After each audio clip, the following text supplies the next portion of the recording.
Oh, they think that's a bad thing.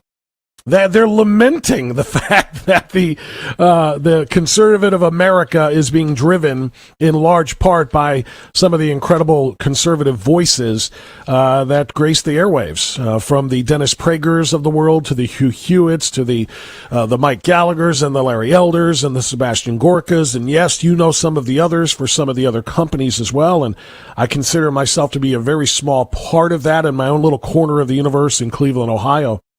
That talk radio is turning millions of Americans into conservatives. I think that's a great thing. They complain about it. Like I said, they lament that fact in the article. And I just feel like it's a great blessing and an acknowledgement of the fact that we're doing our jobs. And what is our job? What is our job, you may ask yourself, in terms of the talk radio world? Our job is to balance the scales.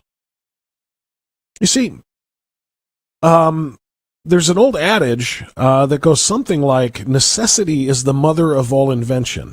And I could be butchering that a little bit, but I think you get the point of it. Necessity is the mother of invention. In other words, things are created because people recognize there is a void in some capacity, and that this creation can fill that void. Something needs to be built in order for us to advance as a society. And maybe it's creation. Necessity is the mother of creation. At any rate, like I said, I may be butchering the phrasing, but that's the reality when it comes to talk radio and what we do. There was a need for it. There was a necessity. Because you could very easily take the headline in the New York Times of talk radio is turning millions of Americans into conservatives. And you could change that headline to, the mainstream media has turned millions of Americans into leftists. And it's because of the mainstream media's leftward slant and leftward sprint, to be quite honest with you, in the last decade or two. That is really, and maybe three, that is really what has necessitated the balancing of the scales. If the New York Times itself, along with the Washington Post and the Chicago Tribune and the San Francisco Chronicle and the Los Angeles Times and the Cleveland Plain Dealer, where I am, if they, along with the ABC, NBC, and CBS nightly news programs and morning news programs, if they hadn't gone so full on leftist, there wouldn't have been a need for somebody like, a Rush Limbaugh to come around to pave the way for so many others. The originators of this medium, like Dennis himself, and as I say, like Rush, and to get into the Hannitys who've been doing this for 20 some odd years and others, I've no problem acknowledging other people who do the great work that we do on conservative radio, but our voice wouldn't have been so necessary if they didn't pollute what used to be journalism with full-on leftist ideology. And that's what they've done. They've polluted it. And so people had a hunger and a thirst, and they still have it, for the other side of the story. We knew that we weren't going to, and people realized they weren't going to get all of the news on, matters that are so important to our society and to individually our lives. We weren't going to get the full story, both sides of the issue, etc., from the likes of these news organizations. And so talk radio was born to provide the other half of the story, the missing elements. Sometimes media commits crimes of omission as much as crimes of commission.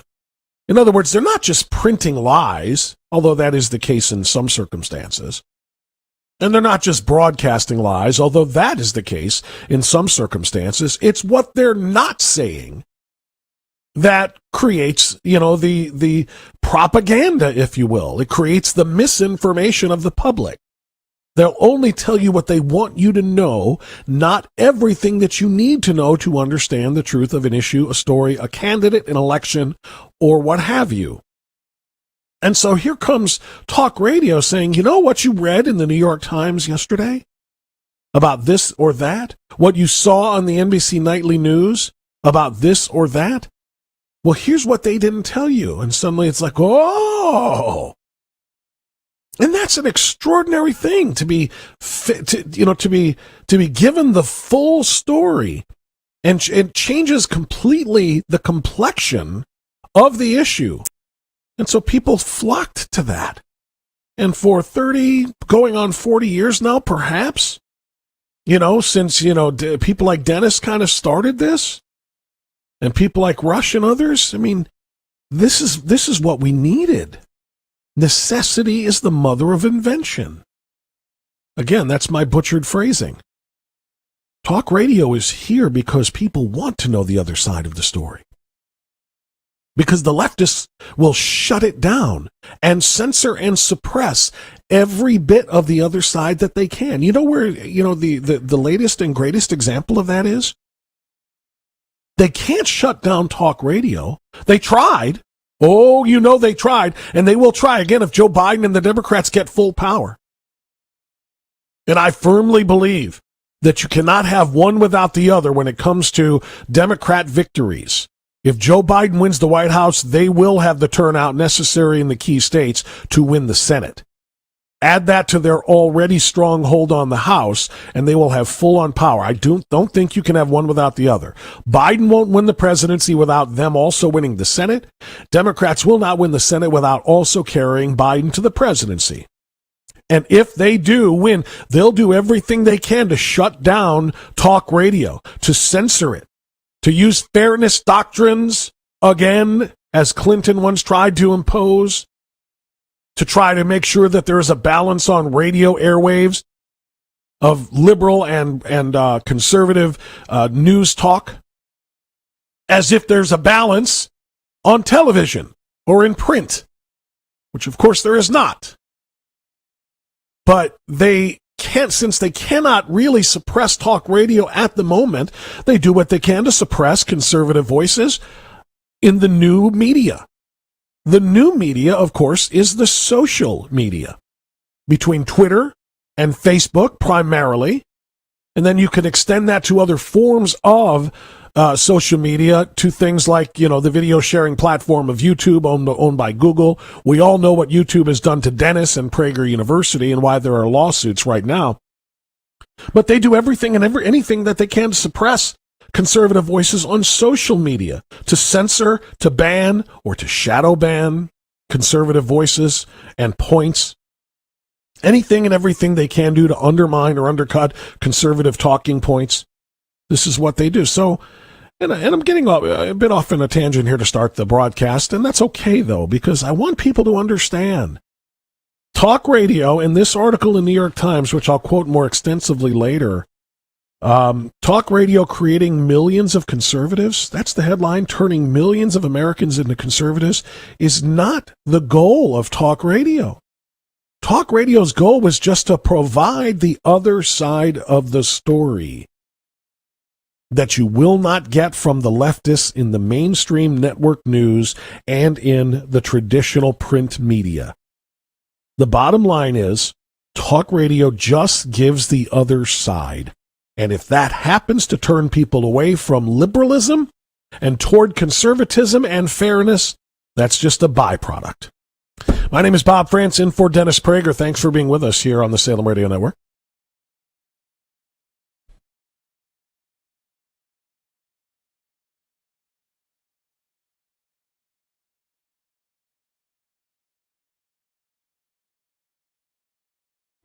Hi, this is Dennis Prager, and we are in a fight for our fundamental freedoms. That's why I am grateful for my friends at Alliance Defending Freedom. They are on the front lines fighting pivotal lawsuits for Americans whose freedoms are threatened, and they do it for free. That's why we're asking you to be as generous as you can by giving today, so that Alliance Defending Freedom can continue to fight these lawsuits and be ready when your rights are threatened too. Give your gift now by visiting adflegal.org/Prager, and thank you for joining the fight for freedom.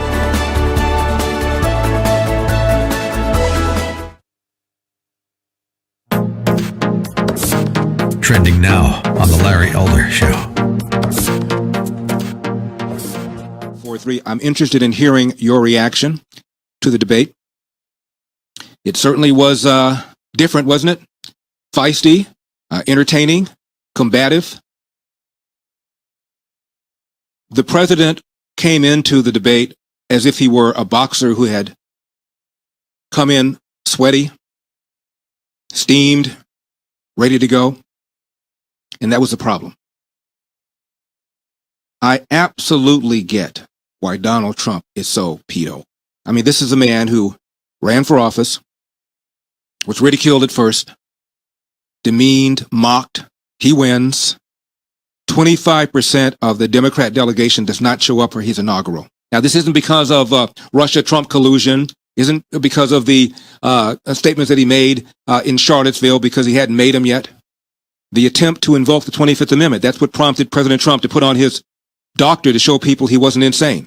And then, of course, we had the 2.5-year investigation of Russia-Trump collusion, all based upon mostly sketchy, phony, thin stuff that they would not have used against somebody that they like.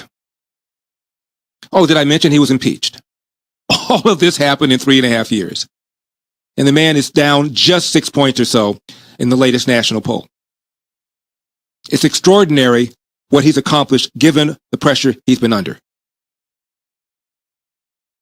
So this is why he was so angry. And I absolutely understand. But this is about winning over the so-called independents, the swing voters.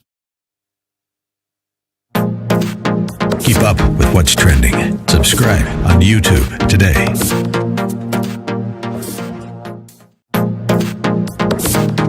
Trending now on America First with Sebastian Gorka. And there's a chyron. Defense Department says threat-con levels have not been changed. There are articles about, continuity of government and Nancy Pelosi may need to take over.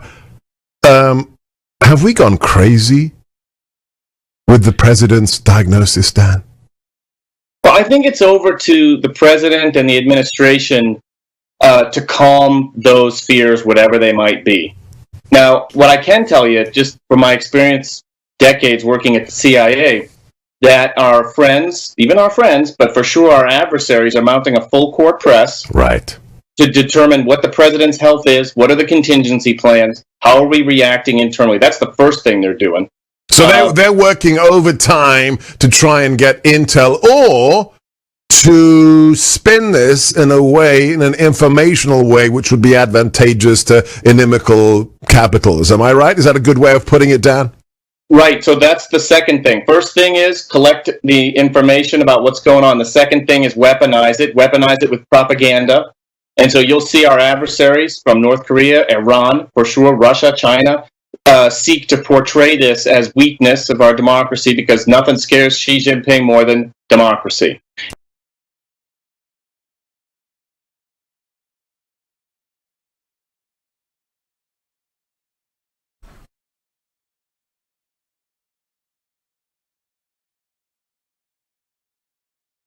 That's a great message for Amy Coney Barrett. You are not alone. There are people who support you despite the attacks you are going to face incessantly from the demon rats on the Senate Judiciary Committee. And yes, we are going to make the Supreme Court of the United States your home.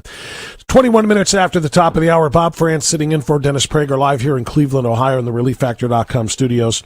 Appreciate you being with us. As you know, on Capitol Hill right now, the Senate Judiciary Committee is beginning the confirmation hearings for Judge Barrett to serve as the next justice on the court. In remarks prepared for her opening statement, Judge Barrett notes, "I believe in the power of prayer, and it has been uplifting to hear that so many people are praying for me."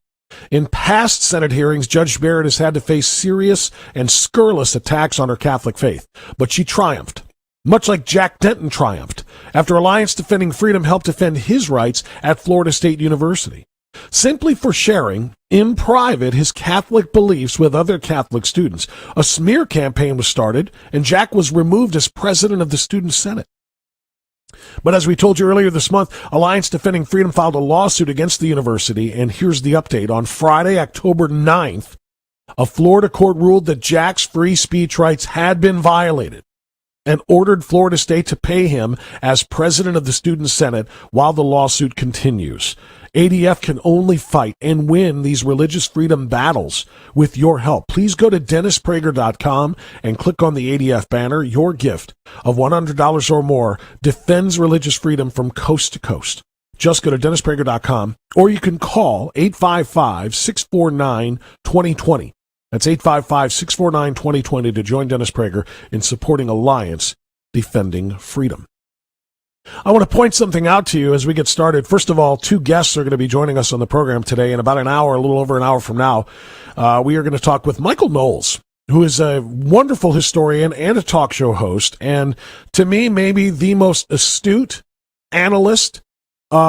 historical analyst of Christopher Columbus, working in media today.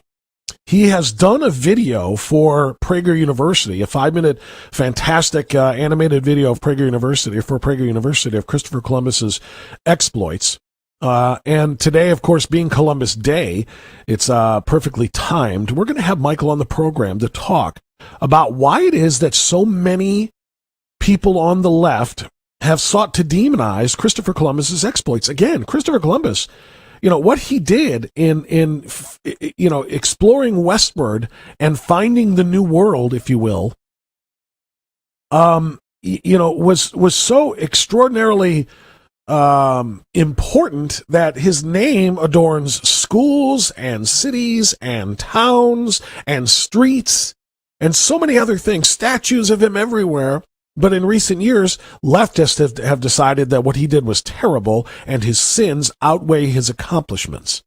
Michael Knowles has a lot to say about that. He'll be joining us in about an hour, actually at the bottom of hour number 2, so a little bit over an hour. And then also in the second hour of the broadcast, we're going to talk to, or third hour of the broadcast, beg your pardon, we're going to be talking to Ohio Congressman Jim Jordan, who is ranking member in the House Oversight Committee, and so we're going to be looking forward to, and he's also a member of the Judiciary Committee, so we're going to be talking to him about what's going on with Amy Coney Barrett as well. So that's coming up on the program. The other thing I want you to note is I'm a little under the weather. I've been having prone to coughing fits over the course of the last 2 or 3 days of the weekend.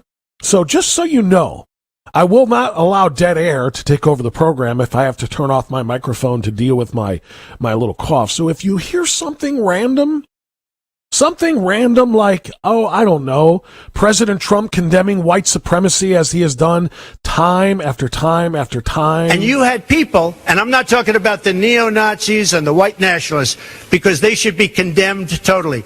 But you had many people in that group other than neo-Nazis and white nationalists, okay? Or if you hear random racism by Joe Biden, just kind of seemingly out of nowhere, if you hear this. If you have a problem figuring out whether you're for me or Trump, and you ain't black. If you hear things like this. What you all know, but most people don't know, unlike the African American community, with notable exceptions, the Latino community is an incredibly diverse community with incredibly different attitudes about different things. If you hear stupidity out of nowhere from Kamala Harris. What else do we know about this population, 18 through 24? They are stupid. The past couple of years have seen young people getting involved in politics and activism, organizing around issues such as gun control and climate change. Given that policies passed now will affect the younger generation for years to come, do you believe that Americans should have the right to vote at age 16? I'm really interested in having that conversation. I have to tell you that. 18 to 24-year-olds are stupid, and 16-year-olds should vote. Anyway, if you hear random drops like that, just understand it's not. It is intentional, but it's just to fill the void while I deal with an illness. So apologies for that in advance. I do want to talk and give you a little bit of audio from something that's a little more timely. This is how things began today. Good morning, everybody.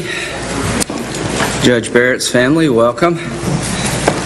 The hearing to confirm Judge Amy Barrett to the Supreme Court will now begin. I appreciate everyone's cooperation, and we will have a hearing, hopefully, that the country will learn more about Judge Barrett, learn more about the law, learn about the differences in judging and maybe the differences in the party. If that happens, it'll be a successful hearing. Yeah, and the problem, of course, is Lindsey Graham, the chairman of the Senate Judiciary Committee. The problem is that it shouldn't be learning about party per se. It should simply be an evaluation of the qualifications of the nominee. And that used to be the format. That used to be the process for someone becoming confirmed as a Supreme Court justice. Is the person qualified? Do their experiences in the courts or in whatever capacity of life that they were in, do they make them qualified to serve? If they are qualified, their ideology is irrelevant. You must vote yes. That's how it used to be. That's how Ruth Bader Ginsburg herself, far left on the ideological scale, still received 97 yes votes when she was confirmed during the Clinton administration. Because Republicans knew that even though they didn't like her politics and her ideology, she was qualified. So their job was to give advice and consent to the president as to her qualifications. Yes, she's qualified. So you grit your teeth and you vote yes. The same thing was done more recently in the Obama years with Elena Kagan and Sonia Sotomayor. They were qualified. No, but everybody knew what their left-wing politics were and their left-wing ideologies, and that they were going to be pretty consistent activists on the court when it comes to matters of legislation and their constitutionality. But they were qualified, so they had to get yes votes. But that changes whenever it's Republicans being nominated or doing the nominating. It changed with Neil Gorsuch. It changed with Brett Kavanaugh, and of course, it's going to change now with Amy Coney Barrett as well. She's not going to be given the fair hearing from the Democrats that she deserves, and we are here to analyze that as well, right here on the Dennis Prager Show.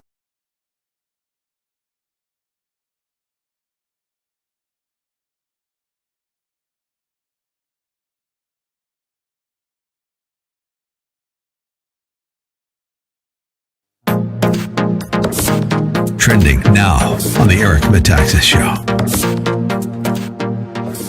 Say that we don't know how he will fare, nor how the First Lady will fare. Sometimes I have been shocked in the last months when you hear that somebody died. When I heard that Herman Cain died, my goodness. So this is tremendously serious, which brings up the question how this will play with regard to this election.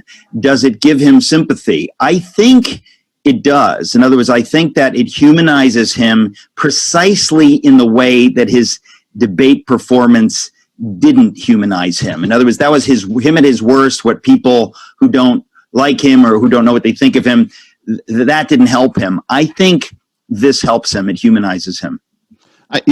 Eric, you and I are both born-again Christians, and we believe that God is sovereign and that he has a purpose for our lives. I was actually thinking of that point specifically while I was contemplating what to write, because I do think that as for all the good that he has done, that he could be even better with the reminder that his abilities only take him so far, and that life is precious, and that as God grants him each breath, literally, when you're talking about COVID, you're talking about a respiratory issue. As he grants him the next breath, there is a gratitude that can be sown into his heart for being able to do what he's doing. And I think if you took the monster accomplishments of Trump and you added to that a genuine God-centered humility that life is precious and life is valuable, and we have to be thankful for every day and every breath that we have, I think that makes him, as you said, more sympathetic in ways that I don't think anything else could.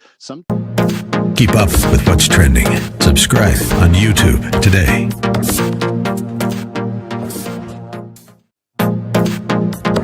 Trending now on the Mike Gallagher Show. This is an enormous moment for our nation.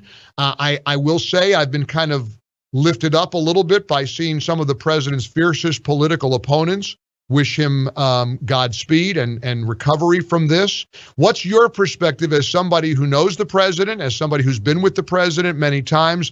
What's the Charlie Kirk worldview on the news that the president and the first lady have tested positive for COVID? Yeah, like everyone else, still processing it from kind of a macro perspective. I can tell you that the president is a terrific fighter, and look, he's going to take this very seriously, and this is not anything that any of us expected. People will politicize this. I saw a couple people very late last night when this new news broke around 1 o'clock Eastern try to politicize it. But I think the rank and file are handling this fine from the Democrats and the left. But look, anyone who says they know what's going to happen is just guessing right now, Mike. And I just want to reinforce that. When I have a prediction, I will say it. I don't.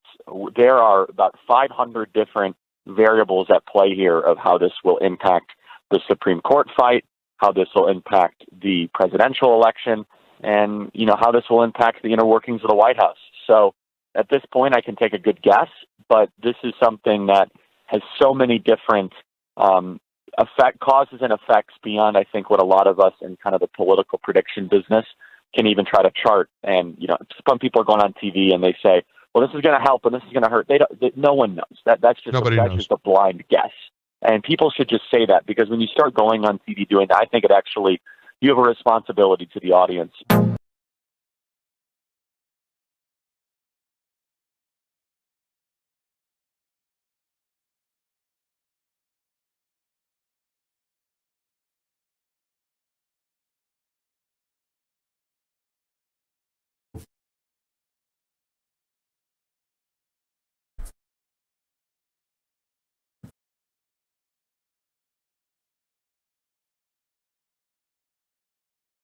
33 minutes after the hour, Bob Franz sitting in for Dennis Prager on the Salem Radio Network. I'm going to open up the phone lines to you at 8-PRAGER-776. That's 877-243-7776. There's a lot to discuss here, particularly with the confirmation hearings underway for Judge Amy Coney Barrett, hopefully and soon to be Justice Amy Coney Barrett.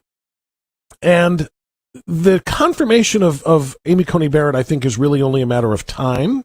It is not really a question of if, it's simply a matter of when.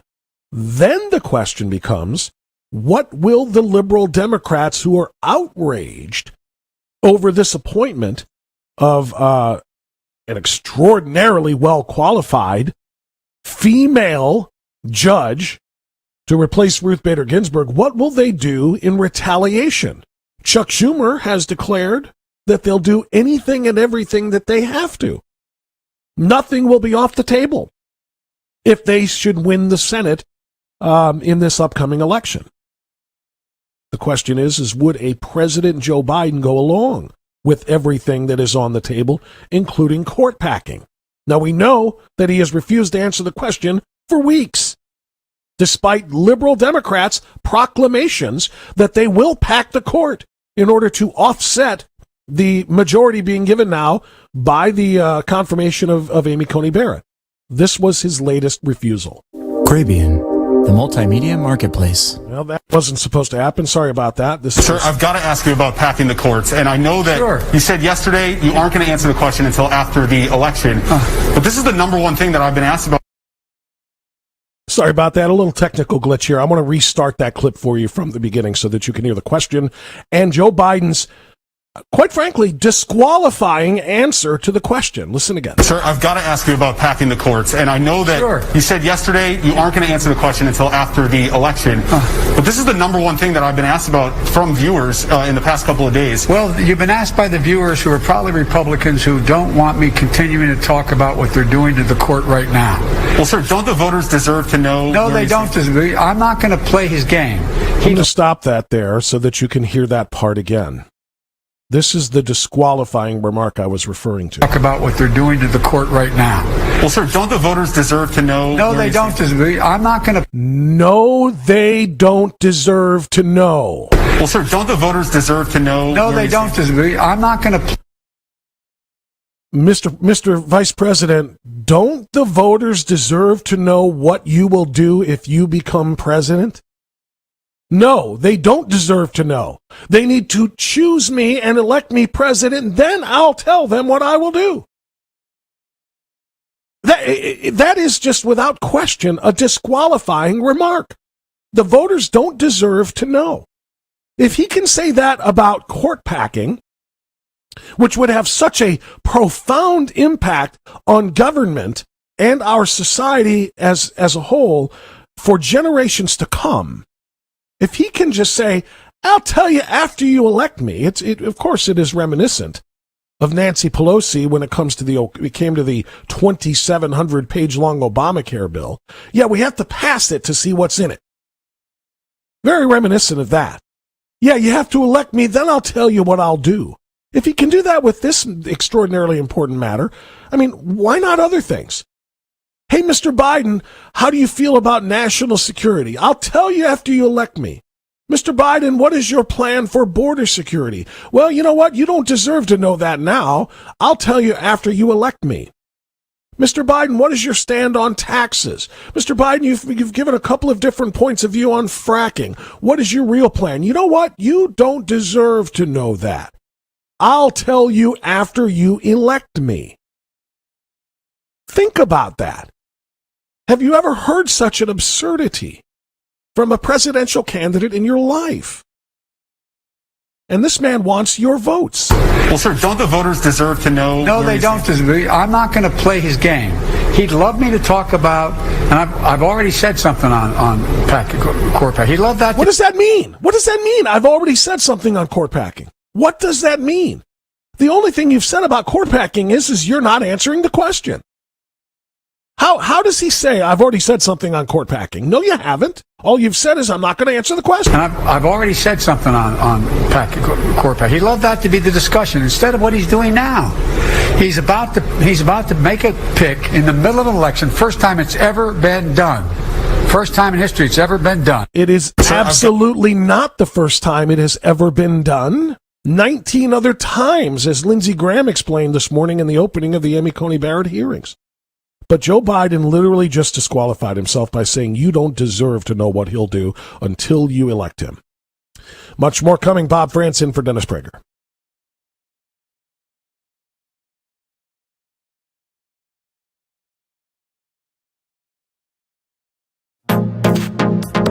Trending now on the Mike Gallagher Show.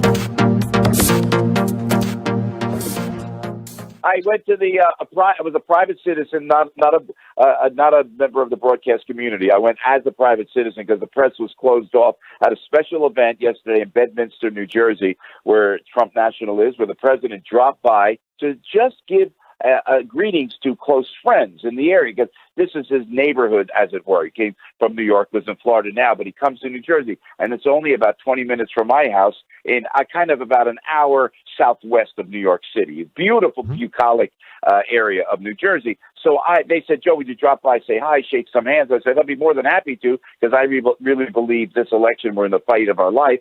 And Mike, and like we talked about on the show, I saw the president. He was at the top of his game. It was 3:00 yesterday. When I tell you, charming and vulnerable and funny and warm and powerful and so. Then you know what he did? He did a speech for about a half an hour or so, and he had to go. He had to go. He had to be back at the White House, or wheels up at 4:30 out of Morristown, New Jersey. And he said, you know what? He looked at the people all around me. I got to take questions. These are my people. And he took 45 minutes. He did questions, Mike. The stamina of this man. And I'm telling you what, I don't really concern myself with whether people like the president or not. I'm speaking objectively here because I'm a workout geek. You know that, Mike, Sure. And I know you're fit. But I'll tell you, well, I'll try and anyway. But the stamina of President Trump, his voice was strong. And I talked to Dr. Greer this morning, Dr. Stephen Greer, one of our guys on the air, about, and Dr. Greer reiterated. He said the president's voice was strong. I said, like top of his game. And that would indicate that he is asymptomatic and everything's going to be great. Keep up with what's trending. Subscribe on YouTube today. Trending now on the Charlie Kirk Show. In the summer of 2016, right near the Republican convention, out of nowhere, there was chatter that started to surface around President Donald Trump allegedly having connections to Russia. In fact, we can go back and we find television clips of Hillary Clinton campaign surrogates starting to talk about Donald Trump is bought and paid for by Russia, or there is meaningful collusion happening on behalf of the Trump campaign in Russia. And it was always very bizarre. It was always so incongruent with the entire election, because there were such bigger issues happening in 2016. Go back into 2016. Russia was not at the forefront of any sort of geopolitical conversations. People were mostly focused on Hillary Clinton's campaign or Hillary Clinton's emails. We'll talk about that. But 2016 was a lot about what Donald Trump was going to do if he became president. It was a lot about the economy. It was about the Obama succession. It was about the Obama legacy. And so this conversation about Russia always felt a very, very strange and very bizarre for those of us that were in the campaign, or around the campaign, I should say. And so John Ratcliffe, the director of national intelligence, has just declassified a series of documents that revealed that former CIA Director John Brennan briefed former President Barack Obama on Hillary Clinton's purported plan to tie then candidate Donald Trump to Russia as a, quote, means of distracting the public from her use of a private email server. Keep up with what's trending. Subscribe on YouTube today.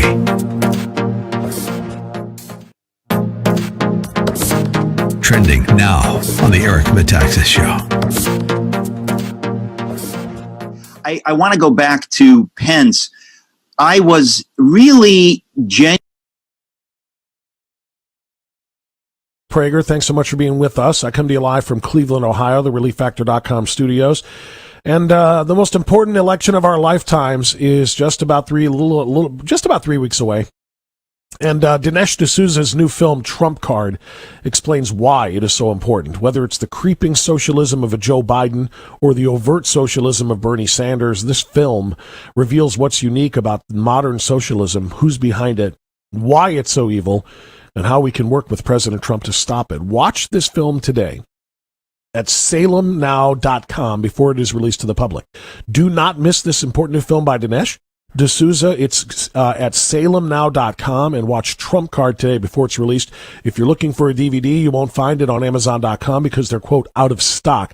But you can order your DVD today at salemnow.com.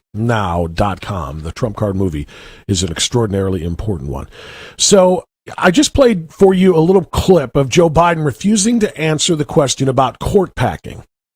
He had no such confusion and no such refusal to answer that question in 1983.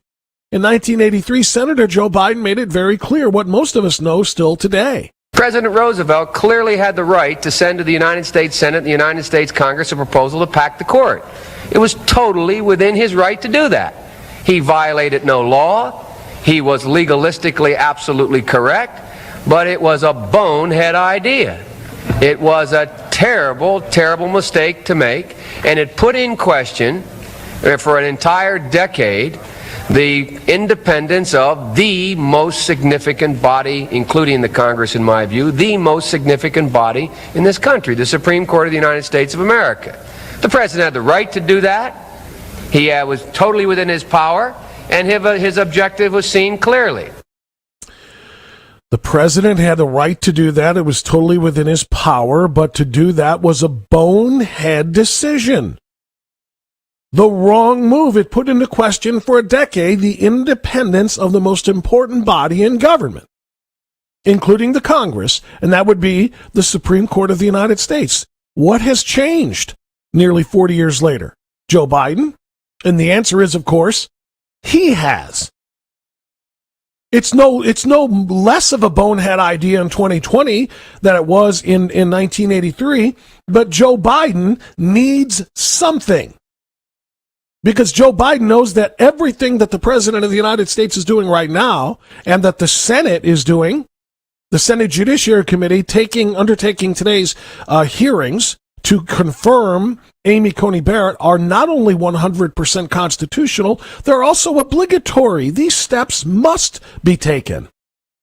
Now, he tried to say in the other clip that I played for you, in which he refused to acknowledge the question of court packing, or refused to make a statement on the question of court packing. He said, this has never been done before in history.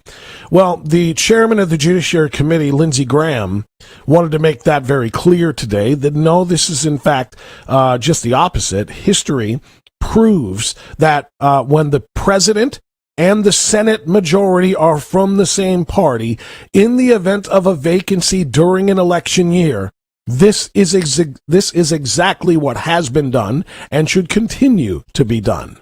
And we can talk about history, but here's the history as I understand it.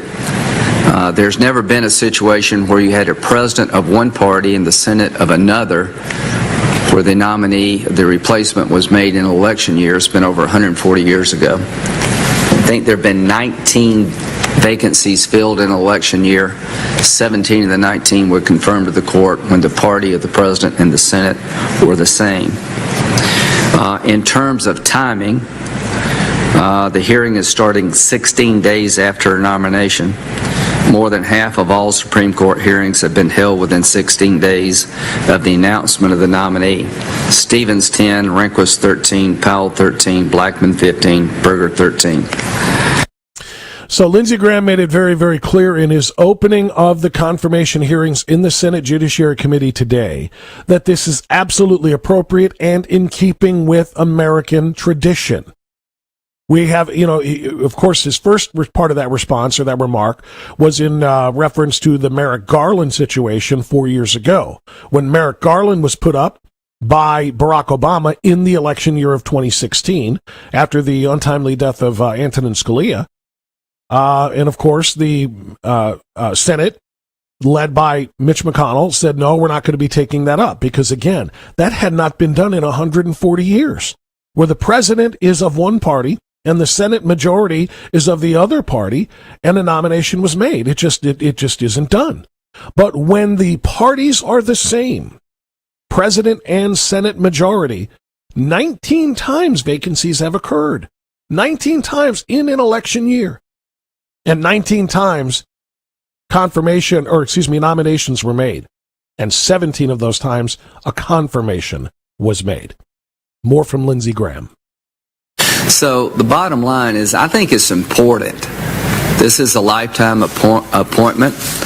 I would like the world and the country to know more about Judge Barrett. I'm proud of you. I'm proud of what you've accomplished. I think you're a great choice by the president. This is probably not about persuading each other unless something really dramatic happens. All Republicans will vote yes and all Democrats will vote no. And that will be the way the breakout of the vote. But the hearing is a chance for Democrats to dig deep into her philosophy, appropriately ask her about the law, how she would be different, what's on her mind. It gives Republicans a chance to do the same thing. Most importantly, it gives you a chance, the American people, to find out about Judge Barrett. Judge for yourself. Is this person qualified? Is she as qualified as Sotomayor and Kagan? I think so. And ultimately, that is exactly what the answer or what the question is supposed to come down to. Is she qualified for this position? Not do I like her politics? Not do I like her religion? Is she qualified? And the answer is unquestionably yes. And then the next question is will the Democrats embarrass themselves, the committee, the Senate as a whole, and the United States of America by putting on another show the way they did with Brett Kavanaugh? All right, I promise you I'm going to take your phone calls coming up next, right here on the Dennis Prager Show. Bob France sitting in. Good to have you aboard.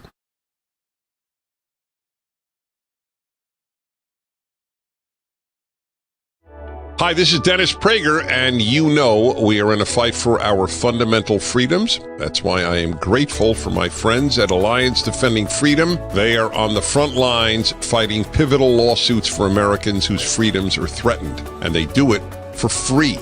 That's why we're asking you to be as generous as you can by giving today so that Alliance Defending Freedom can continue to fight these lawsuits and be ready when your rights are threatened too.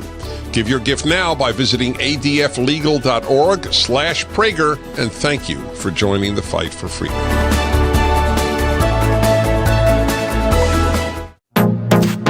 Trending now on The Charlie Kirk Show. In the summer of 2016, right near the Republican convention, out of nowhere, there was chatter that started to surface around President Donald Trump allegedly having connections to Russia. In fact, we can go back and we find television clips of Hillary Clinton campaign surrogates starting to talk about Donald Trump is bought and paid for by Russia, or there is meaningful collusion happening on behalf of the Trump campaign in Russia. And it was always very bizarre. It was always so incongruent with the entire election because there were such bigger issues happening in 2016. Go back into 2016. Russia was not at the forefront of any sort of geopolitical conversations. People were mostly focused on Hillary Clinton's campaign or Hillary Clinton's emails. We'll talk about that. But 2016 was a lot about what Donald Trump was going to do if he became president. It was a lot about the economy. It was about the Obama succession.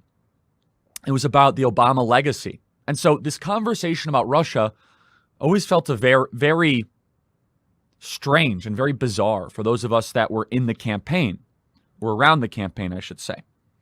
And so John Ratcliffe, the director of national intelligence, has just declassified a series of documents that revealed that former CIA Director John Brennan briefed former President Barack Obama on Hillary Clinton's purported plan to tie then candidate Donald Trump to Russia as a, quote, means of distracting the public from her use of a private email server.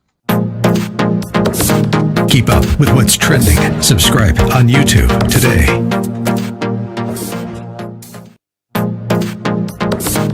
Trending now on the Eric Metaxas Show. I want to go back to Pence. I was really genuinely stunned and impressed at his self-control. I don't think I've ever seen anything like it, because you did not get the impression, which the media sometimes wants to give you, is that he's dull, that he's a dud.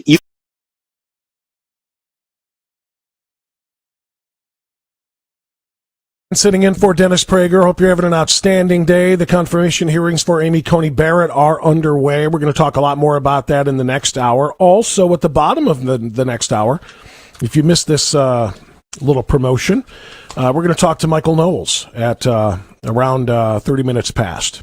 Michael Knowles is a historian. He is a reporter and writer for the Daily Wire, as well as an author and a podcast host as well. Michael Knowles is a tremendous defender and supporter of Christopher Columbus. Today, of course, is Columbus Day. A lot of people have kicked that name out of their calendar and said, no, this is Indigenous Peoples Day.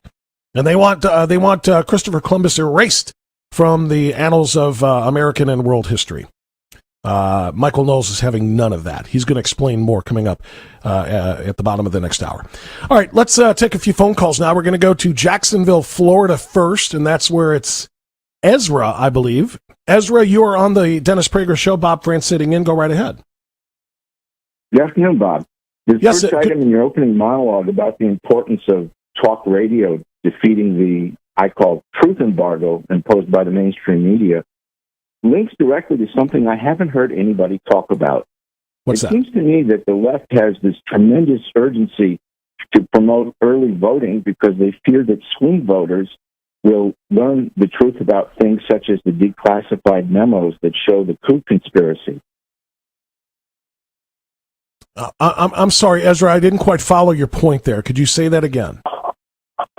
For example, the unredacted notes from Brennan when he's sitting in the Oval Office with Obama and others, they show that they fully understood that Hillary's dossier from Steele was absolutely false, and that the notes specifically mentioned that this is their strategy to divert attention from the investigation into her use of the illegal server.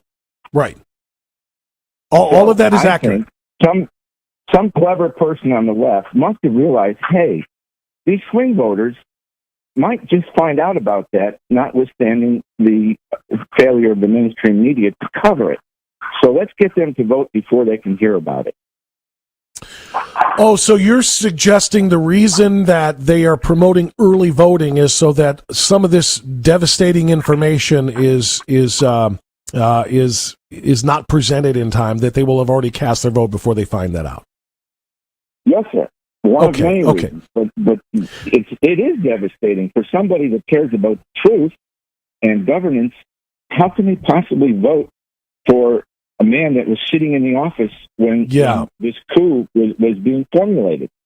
You raise a very, very good question, Ezra, and I totally concur with that. But here's the thing. The early voting issue, or the early voting practice in many states, began, a few years back. I know here in the state of Ohio, we've been doing early voting for at least the last 2 or 3 election cycles. My wife and I usually go to the Board of Elections and vote early rather than wait until Election Day. So it's not new. If it were new, then I would see the point that you're making there, but I don't know that that's necessarily as valid today. Thank you so much for that phone call. We'll be coming right back on the Trending now on the Charlie Kirk Show. Day of celebration and jubilation has turned into a news cycle of condemnation and of a media circus unlike anything I've seen in recent memory. At times I believe that the laws of nature and just basic Newtonian physics don't apply to the members of the activist media. So the president was discharged from the hospital, flies back on Marine One, comes back to the White House triumphantly, should be a symbol of conquering and of victory, should be a moment that should be kind of just a post-political moment. But instead of just trying to take a couple hours off and a couple days off, the activist media leans in more than ever before to try and attack the president for not properly wearing his mask or not being completely forthright with everything around the Chinese coronavirus. In fact, some members of the media, Mika Brzezinski, she suggested manslaughter. Let's go to cut 7. But I'm just wondering, he's pushing all of this against the advice of the professionals in his government, against the advice of scientists. At some point, isn't this manslaughter? I mean, if you purposefully put people in a position where you send a deadly virus their way. Purposefully send a deadly virus their way. CNN also had a very aggressive take on it after the president got back to the White House being discharged from the hospital. Walter Reed, President Trump was under attack by CNN reporters trying to shame him for taking off his mask at home, getting good care, and giving hope to the nation. Keep up with what's trending. Subscribe on YouTube today.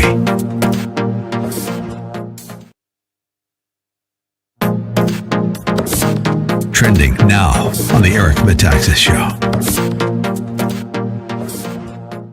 I have almost nothing to say about last night's debate. It was one of those things where I thought Mike Pence is masterful. The idea that he was able to contain himself and to respond in this measured way, no matter what Kamala Harris said, I thought that is seriously amazing to me in these passionate times in which we live. And I was in awe of his self-control. So that's all I'll say. What do you say? Well, he is a born-again Christian. He carries his faith very seriously, and I think that he represents that faith very well when he does things in public, and I thought last night was just an example of that. But there were a couple of things I was looking for, and I wanted to see if they were going to happen, and it took about 15 seconds into the debate for them to come true. One was I wanted to see how long it would take for the coronation to begin, and about 20 minutes into the debate, you already had CNN and MSNBC saying that Kamala was killing it and she was masterfully in control of the evening and so forth. And the other thing I wanted to see was, would she be the one of the two that would push the envelope with the emotional side of maybe overreaction? And it only took a few of those side-by-side shots where she's glaring at Pence while he's giving his response to whatever the question was. I mean, it wasn't like a gentle but placed smile. It was like, not only did female Al Gore of color. Keep up with what's trending. Subscribe on YouTube today.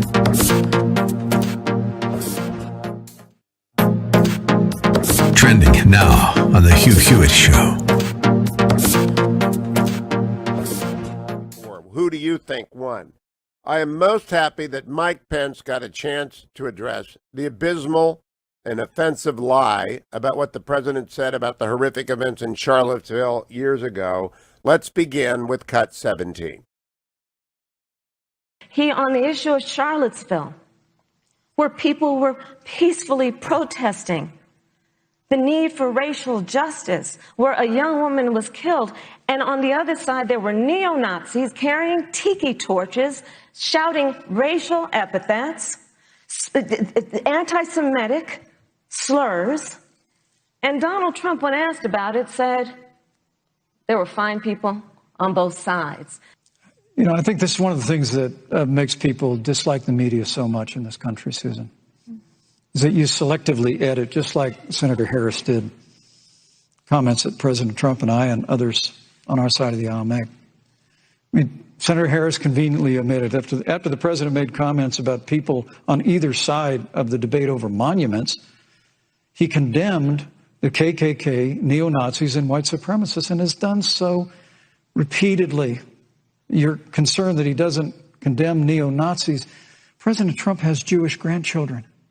His daughter and son-in-law are Jewish. This is a president who respects and cherishes all of the American people. It was terrific, and it was overdue. And every time you hear someone hear the Charlottesville people on both sides, know they're lying to you, and don't trust that people. Keep up with what's trending. Subscribe on YouTube today.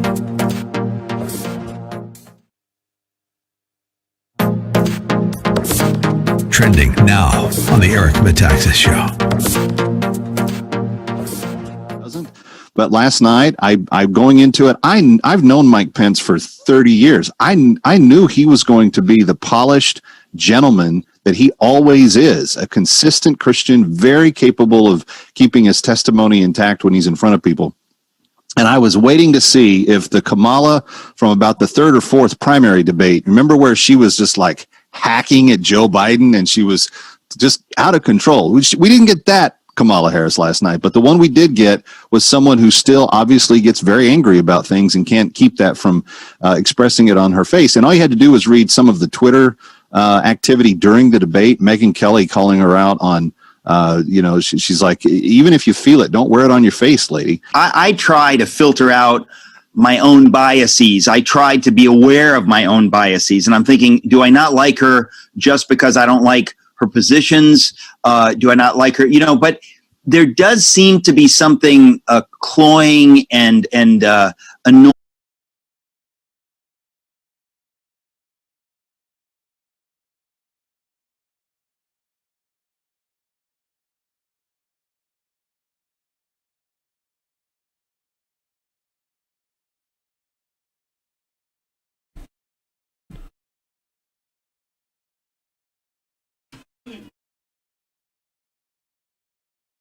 Greetings once again. Thanks so much for joining us for the Dennis Prager Show, 6 minutes after the top of the hour. My name is Bob France, sitting in for Dennis, here in the ReliefFactor.com studios of AM 1420 The Answer. That's my home base in Cleveland, Ohio. If you are interested in listening to what I am doing on a regular basis, you can always tune in to WHKRadio.com and listen to my program weekdays 9 until 11. It's a privilege to be here with Dennis's brilliant audience. I'm watching in between the segments here during our breaks. I'm watching the confirmation hearings, and I'm listening to some of the things that are just the absurdities that come with the I guess I can call it a new confirmation process. It really is. It's new insofar as when the Democrats don't like losing a seat on the court that they treasure and value, they will change the confirmation process completely. Obviously, with the filibuster rule, we know that the nuclear option that Harry Reid invoked has made this a simple majority situation.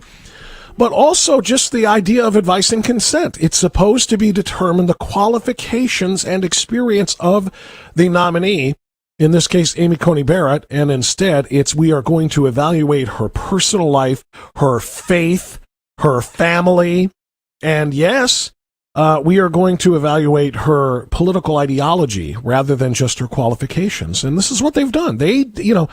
There's a promo running. It talks about Bork, talks about Thomas, talks about Alito, talks about Kavanaugh. And each of those, I think, were progressively worse in terms of the way Democrats treated Republican presidential nominees for the court. And this is going to be no different. Lindsey Graham, when he opened up the hearings today, basically begged Democrats to try and be civil, try and be professional.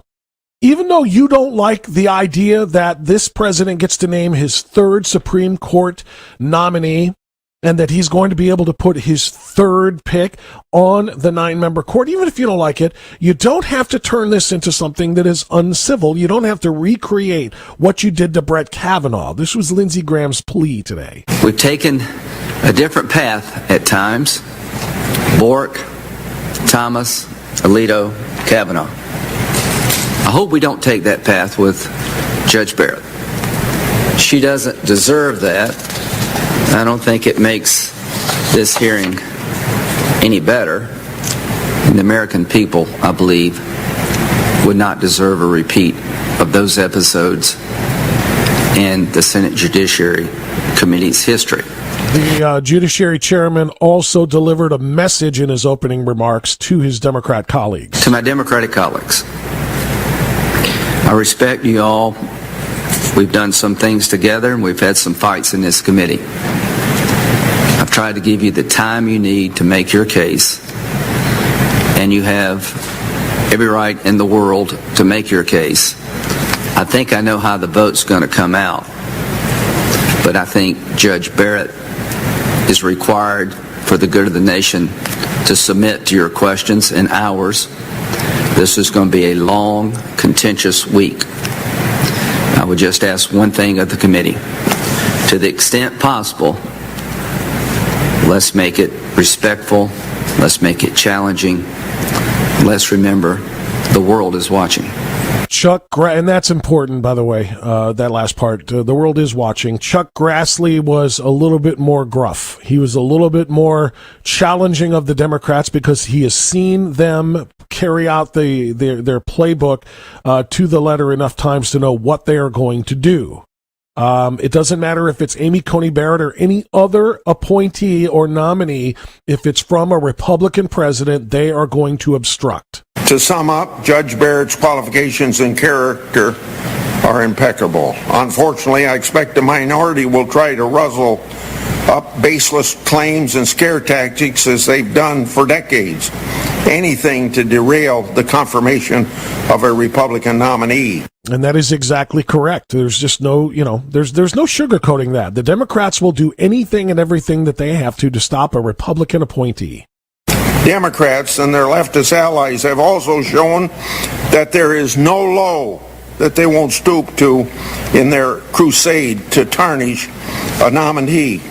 And I saw it all as chairman of this committee when Kavanaugh came up. Yeah, he did. And it was painfully embarrassing, and it was something you would never wish upon your worst enemy, but this is what they will do, and they will attack her even on her religious faith. Some of my colleagues may once again try to misrepresent and outright disparage Judge Barrett's religious beliefs and affiliations. In 2017, they suggested Judge Barrett was too faithful or too Catholic to be a judge. One senator asked whether she considered herself an Orthodox Catholic. Another told her, "The dogma lives loudly within you, and that is of concern." Let me remind everyone that Article 1 clearly prohibits religious tests for serving in public office. That is exactly right. There can be no such religious test or I guess we'll just stop at that, to serve in this position. Now, the last part of what he said there about the dogma lives within you, and that is concerning. That was Dianne Feinstein, Senator Dianne Feinstein, who said there's no way we should be even holding these hearings right now. Simply put, I believe we should not be moving forward on this nomination, not until the election has ended and the next president has taken office. Thank you, Mr. Chairman. Yeah, and by the way, it should be pointed out too, with respect to her faith, Amy Coney Barrett's faith, can you possibly imagine a scenario in which a Democratic president appointed a Muslim Supreme Court justice, nominated a Muslim Supreme Court justice, and any Republican senator making a statement about how your religion, your faith, your dogma lives within you, and that's deeply concerning? How that would go over nationally? CNN, I think their headquarters would just implode. I mean, oh my God, the outrage. If somebody said that about and by the way, saying that about a person with, who is a firm believer in the true Muslim faith would be a legitimate question.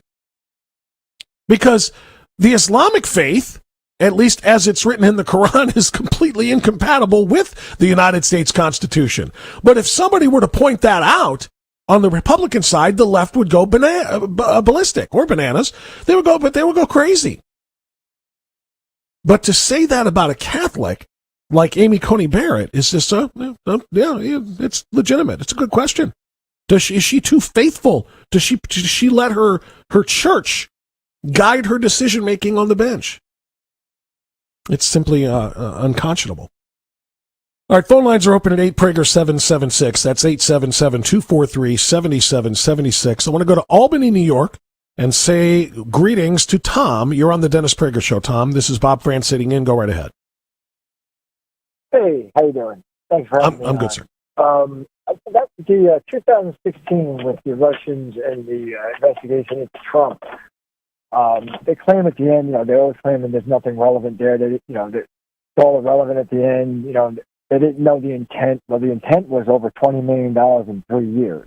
That was the intent, and to allow these dirtbags to keep walking around and getting away with everything that they get away with, and going after the so-called paper shredder instead, this country will never get back to where it should be when you use that philosophy. The DOJ, why they try, it seems like they try and get nowhere. It's almost like having a pre-orgasm, per se, and I hate to use that term, but that's what it's kind of like. And then I want to talk about the rear end of a goat. The goat is LeBron James, okay? He's not a goat. Tom is gone. Okay.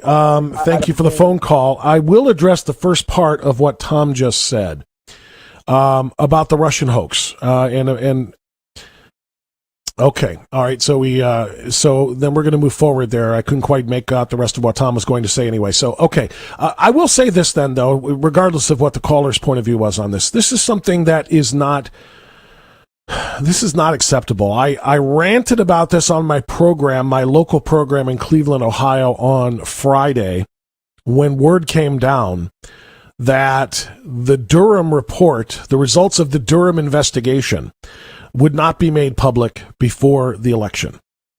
I ranted about it then, and I wrote about it as well, and I know a lot of other people did as well. I'm just going to say this. I am extraordinarily disappointed in Bill Barr, the Attorney General. I really like him. I think he's a brilliant man. But the fact that he has not pressed and forced the prosecutor, John Durham, to put this report together and get it released while it can still have an impact is unconscionable. I've got to take a hard break here, so I'm going to save some of that commentary. But what was done in the Durham probe, or what is being done, is simply being done too slowly. We'll pick that up on the other side, right here on the Dennis Prager Show.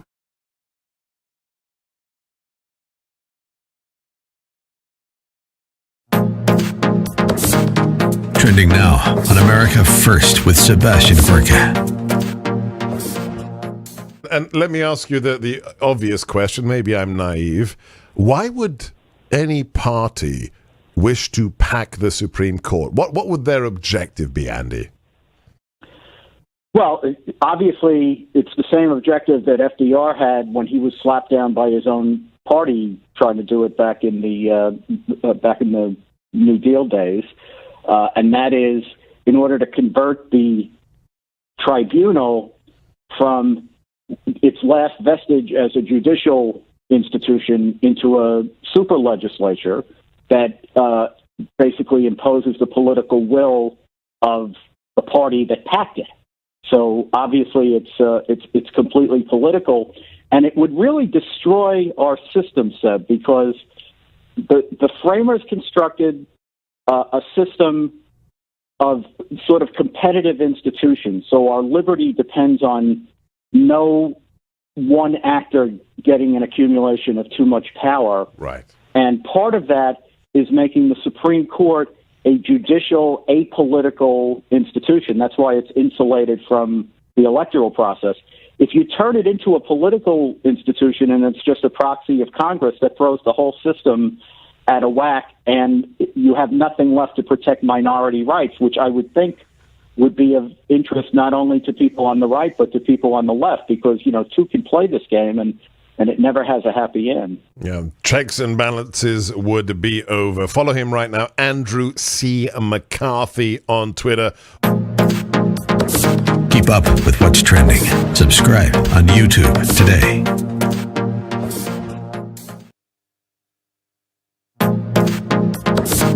Trending now on The Larry Elder Show.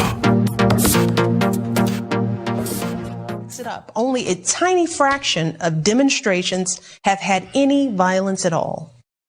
So what the president is doing is once again patently false. It's morally wrong. And yes, it is racist. Larry Elder, ReliefFactor.com studio, quite a statement to make. This is a woman, Michelle Obama, who recently accused white people of still running. Y'all still running. She was complaining about white flight, which she witnessed when she was growing up in Chicago. I did a video about this, and I said, this whole business about white flight is a lot more complicated than what Michelle Obama is outlining. My neighborhood changed from one neighborhood that was all white to all black within a matter of years.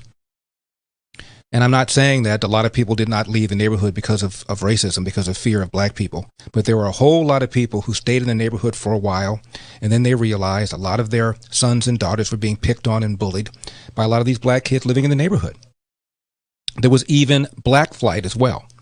And Michelle Obama does not mention that. It's really curious, isn't it? She said when she was complaining about white flight, she said, quote, and I'm quoting her, "Y'all still running," close quote.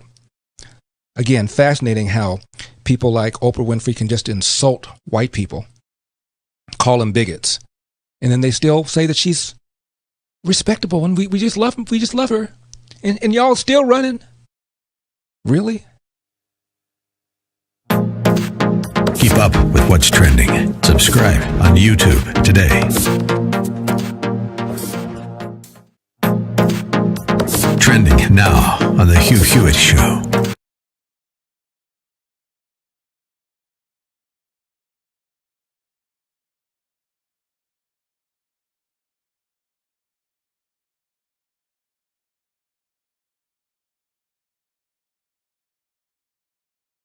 Yeah, and that Relief Factor Pain-Free studio today is residing in Cleveland, Ohio. Actually, just outside of Cleveland, Ohio. Bob France sitting in for Dennis Prager in my home base. Appreciate you being a part of our conversation today. I'm going to invite you to call 877-243-7776 to be a part of the conversation. That's 8-PRAGER-776. As you know, the Senate Judiciary Committee has begun confirmation hearings for Judge Amy Coney Barrett to serve on the Supreme Court. In her opening statement, Judge Barrett notes, "I believe in the power of prayer, and it has been uplifting to hear that so many people are praying for me." In past Senate hearings, Judge Barrett has had to face scurrilous attacks on her Catholic faith, but she triumphed, much like Jack Denton triumphed after Alliance Defending Freedom helped defend his rights at Florida State University simply for sharing in private his Catholic beliefs with other Catholic students. A smear campaign was launched against him, and he was removed as president of the Student Senate. But as we told you earlier this month, Alliance Defending Freedom filed a lawsuit against the university, and the update is this. As of this past Friday, a Florida court ruled that Jack's free speech rights had been violated and ordered Florida State to pay him as president of the Student Senate while the lawsuit continues. ADF can only fight and win these religious freedom battles with your help. So please go to DennisPrager.com and click on the ADF banner. Your gift of $100 or more defends religious freedom from coast to coast. Just go to DennisPrager.com, or you can call 855-649-2020. That's 855-649-2020 to join Dennis Prager in supporting Alliance Defending Freedom. I want to hit something real quick here about race. I was just listening again during the break to the confirmation hearings of Amy Coney Barrett, or for her. And Senator John Kennedy was speaking, and he talked about how one of the worst things that you can be called in the United States today is a racist. And he's right, of course. It's a terrible, terrible moniker to have to wear, especially when it is applied to you without any basis whatsoever. Look at what President Trump has had to endure without any foundation whatsoever, allegations of racism. President Trump, when he was just real estate mogul Donald Trump, received numerous awards from black organizations for his work with the African American community, but he becomes a Republican president, and suddenly he's a racist who won't denounce white supremacists, et cetera, et cetera. It's just all garbage. But I bring that up just to kind of throw this other story out for you. Are you a user of Yelp? Do you participate in the Yelp ratings service, if you will, of businesses? Now, if you don't know what Yelp is, a lot of people don't. Yelp is a company that essentially allows users of businesses or patrons or customers or clients or whatever to evaluate and give ratings on their experiences, and it all goes online, and then some people use it to decide who they're going to hire and where they're going to what businesses they're going to patronize, et cetera, et cetera. Now, Yelp has been called out many, many times for their flawed model, because people with the access to grind can just go ahead and give negative reviews of people's businesses because of personal disagreements or political disagreements or any number of other things, and then suddenly the business is damaged and harmed by negative reputation, posts, right? But this is a new level of disgust for this company, Yelp. Naturally, it's a California-based company. And what they have done is they have debuted a new policy that allows customers to report businesses as being racist without evidence. Now, when a business gains public attention for reports of racist conduct, such as using racist language or symbols, Yelp will place a new business accused of racist behavior alert on the Yelp page to inform users, along with a link to a news article where they can learn more about the incident, the company said in a statement. Today, we are announcing a new consumer alert to stand against racism. In the last few months, we've seen that there is a clear need to warn consumers about businesses associated with egregious racially charged actions to help people make more informed spending decisions. Communities have always turned to Yelp in reaction to current events. Exactly. Because they know you don't have to prove anything to get listed on Yelp in such a way. And our user operations team already places alerts on business pages when we notice an unusual uptick in reviews that are based on what someone may have seen in the news rather than on a first-hand experience. Now, when a business gains attention for reports of racist conduct, Yelp will place a new business accused of racist behavior alert on their page to inform users, along with a link to a news article where they can learn more. So Yelp is essentially telling businesses, if you are simply accused of doing or saying or promoting or supporting anything racist, we're going to list it, and we're going to tell people to go look it up for themselves and see what they can find. And any damage, any defamation that is done to your reputation as a business, that's not our fault. This is what our users said. And so you know what this means, right? Any business owner who might wear a MAGA hat, any business owner who might have a Trump sign in his front yard of his home, anybody, in other words, whose political affiliation is known and can be called a racist on that basis, is going to have his business now fighting allegations of racism. So this is just, they talk about President Trump using dog whistles and so on and so forth, which is just so much garbage. And we have all seen countless examples of that. Lies about Donald Trump not condemning white supremacy and so on and so forth. This is the worst thing in the world that you can do to someone. Let other people believe or make other people believe that someone is racist without cause or foundation, and then tell them it's your job to prove the negative. And anybody who knows anything about the law, for example, knows that you cannot prove a negative. You don't have to be able to prove somebody is a racist to destroy their career or destroy their business, but they have to find a way to prove that they're not in order to save their career or their business. And this is what BLM, this is what Antifa, this is what Joe Biden, this is what the DNC, this is what the socialists in the Congress, the squids, AOC and Presley and Jihad Omar, and who's the other one? Sharia Tlaib. Yeah, this is what they have brought. Everything comes down to your identity group. Everything comes down to your protected class group. Everything comes down to racism or sexism or transphobia or homophobia or et cetera, et cetera, et cetera. And you don't have to prove that people are any of those things. All you have to do is make the accusation without foundation. It's got to stop. All right, let's go back to it. We're going to go to Culver City, California. David, you are waiting, and you are now on the Dennis Prager Show. Bob France sitting in. David, go right ahead, sir. Hi there. I think one thing you're not discussing at all is the fact that the objection that most people, and again, most surveys have shown 2/3 of Americans think the Amy Coney Barrett hearings are unfair. David, hold on a second. I did you a disservice by going to you when I only had 20 seconds left, and I didn't realize it. Hold the line. I'll bring you up first on the other side, right here on the Dennis Prager Show.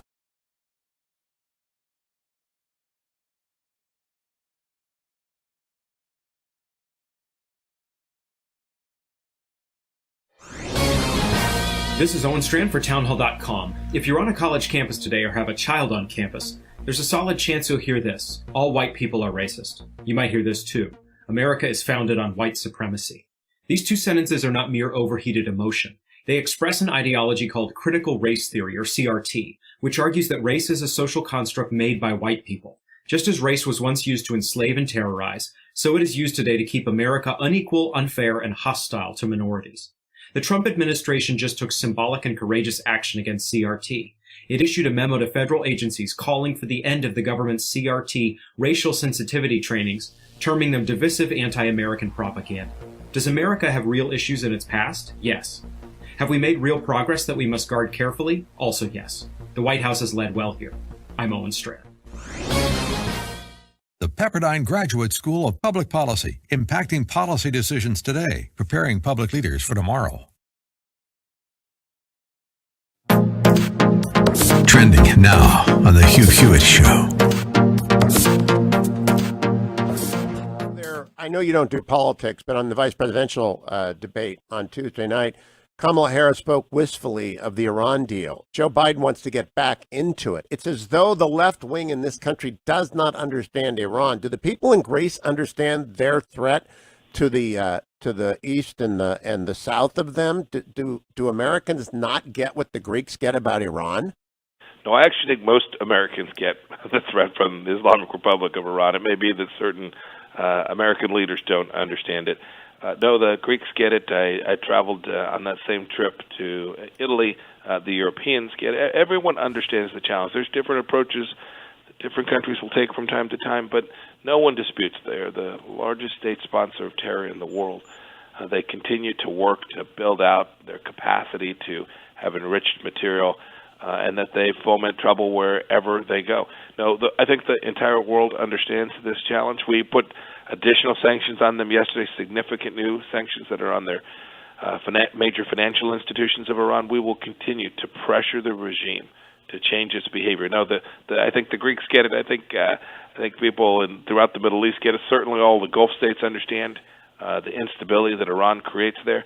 And I must say, they are very hopeful that the set of policies that this administration has taken in the Middle East that has delivered the Abraham Accords, an enormous advent for peace in the Middle East, that has put pressure on the regime in Iran and denied them all the money that they had running free under the JCPOA.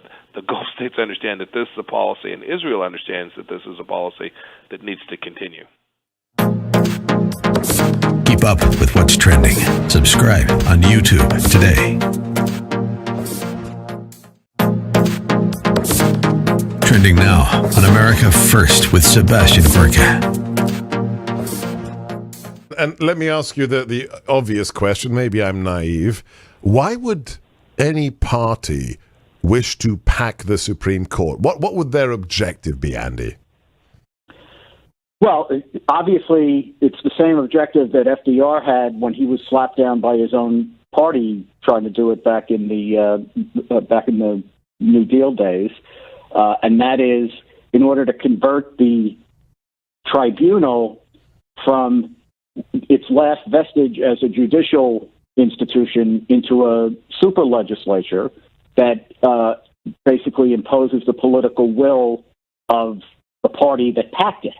So obviously it's completely political, and it would really destroy our system, Seb, because the framers constructed a system of sort of competitive institutions. So our liberty depends on no one actor getting an accumulation of too much power. Right. And part of that is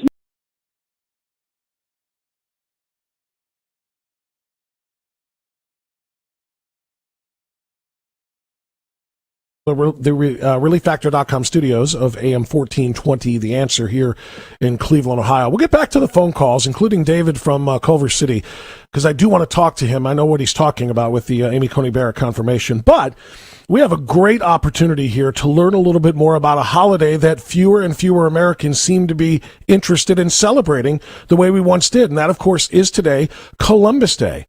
Michael Knowles is a historian. He's a brilliant historian, to be quite honest with you. He is also with the Daily Wire. He's an author, and he is a podcast host of the Michael Knowles Show, and he has done a video for Prager University, a 5-minute video animated that really, really shines a spotlight on the truth about Christopher Columbus that is being masked by all of the leftists who have decided that his name should be one of shame, should be one that is met with shame and derision rather than with praise for his extraordinary contributions to the world. Michael Knowles joins us now on the Dennis Prager Show. Michael, thanks for the time. How are you? Bob, I'm doing very well. So nice to be with you. I got to tell you, I was so glad, Michael, to hear and to see the PragerU video you did, because what it was a better version of a clip that I have played on my program before here in Cleveland of you, and I don't remember what university you were speaking at, but you were being challenged on Christopher Columbus and your praise for him by some indoctrinated student or another, and your dissection of that individual's arguments about standing on the shoulders of a giant like Christopher Columbus and calling himself tall, I thought was just brilliant, and I was so glad to see you piece this thing together. So, Michael, I have to ask you, you present at colleges, you've done this video now for PragerU. Why are you so passionate about defending the legacy of Christopher Columbus? The left attacks Christopher Columbus not because they didn't like his Italian hair or not because they didn't like the way he dressed or something. They don't really even know anything about his life, as the academic Columbus historian Carol Delaney points out. People accuse him of things that other people did. He did not do. The reason they attack Christopher Columbus is because he's of Western civilization. So Christopher Columbus was born, not of any particular rank, in Italy. He managed to make his way all around the world. He took to the sea. He went to Iceland. He went to Ireland. He went to Africa. He pitched the King of Portugal on this outrageous journey that he had in mind to make a sea route to the Indies. He was shot down there. He turned to Spain. He was a man of deep religious devotion, and he came over and he managed, with virtually no tools at his disposal, to make it and discover a new world. And I think that combination of attributes, all the way down to his religious faith and up to his personal courage, is why the left hates him. So they attack him, but the way they attack him is absolutely unfair. It is. It's not new. I mean, it's somewhat new, but what I mean is, it's not, just a part of this summer of attacking all things related to supremacy, if you will. And we can't call it white supremacy. He's an Italian who was sailing under the Spanish flag, essentially. But this is something that's been building for several years now, these attacks from the left. Again, I ask, what changed, though? All of the things that we have learned about Christopher Columbus were not new. We've known about, his some of his sins, as you call them in your Prager University video. We have known about these things, and yet we still named cities and towns and streets and schools after him. So we've already known this, and yet in recent years it's suddenly become fashionable for them to say, well, he doesn't deserve those honors. He's a despicable, colonizer.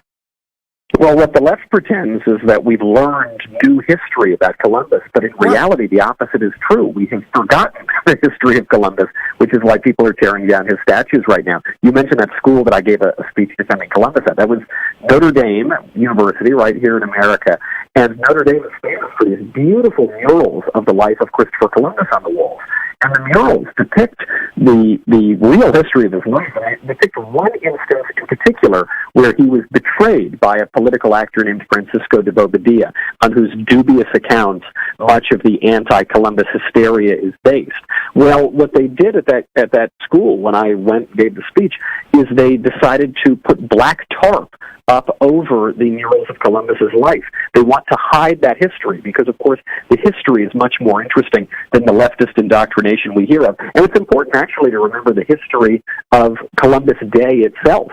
We hear a lot now about white supremacy and the awful white supremacist history of the United States, and everything's horribly bigoted and racist. But actually, ironically, or of note, Columbus Day was invented 400 years after the sailor took sail in 1892, and it was instituted in the United Michael States Knowles, I've got a hard break here. I hate to interrupt you, but I really want to get the rest of this, so if you would hold that thought right there, we'll come right back on the Dennis Prager Show with Michael Knowles after this. I will. A cliffhanger.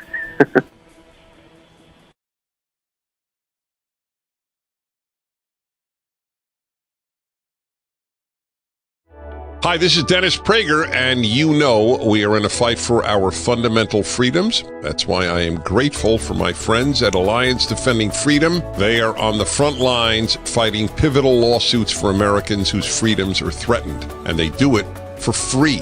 That's why we're asking you to be as generous as you can by giving today so that Alliance Defending Freedom can continue to fight these lawsuits and be ready when your rights are threatened too.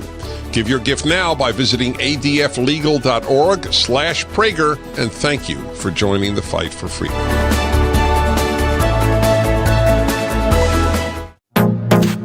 Trending now on The Charlie Kirk Show. In the summer of 2016, right near the Republican convention, out of nowhere, there was chatter that started to surface around President Donald Trump allegedly having connections to Russia. In fact, we can go back and we find television clips of Hillary Clinton campaign surrogates starting to talk about Donald Trump is bought and paid for by Russia, or there is meaningful collusion happening on behalf of the Trump campaign in Russia. And it was always very bizarre. It was always so incongruent with the entire election, because there were such bigger issues happening in 2016. Go back into 2016. Russia was not at the forefront of any sort of geopolitical conversations. People were mostly focused on Hillary Clinton's campaign or Hillary Clinton's emails. We'll talk about that. But 2016 was a lot about what Donald Trump was going to do if he became president. It was a lot about the economy. It was about the Obama succession. It was about the Obama legacy. And so this conversation about Russia always felt a very, very strange and very bizarre for those of us that were in the campaign, or around the campaign, I should say. And so John Ratcliffe, the director of national intelligence, has just declassified a series of documents that revealed that former CIA Director John Brennan briefed former President Barack Obama on Hillary Clinton's purported plan to tie then candidate Donald Trump to Russia as a, quote, means of distracting the public from her use of a private email server. Keep up with what's trending. Subscribe on YouTube today.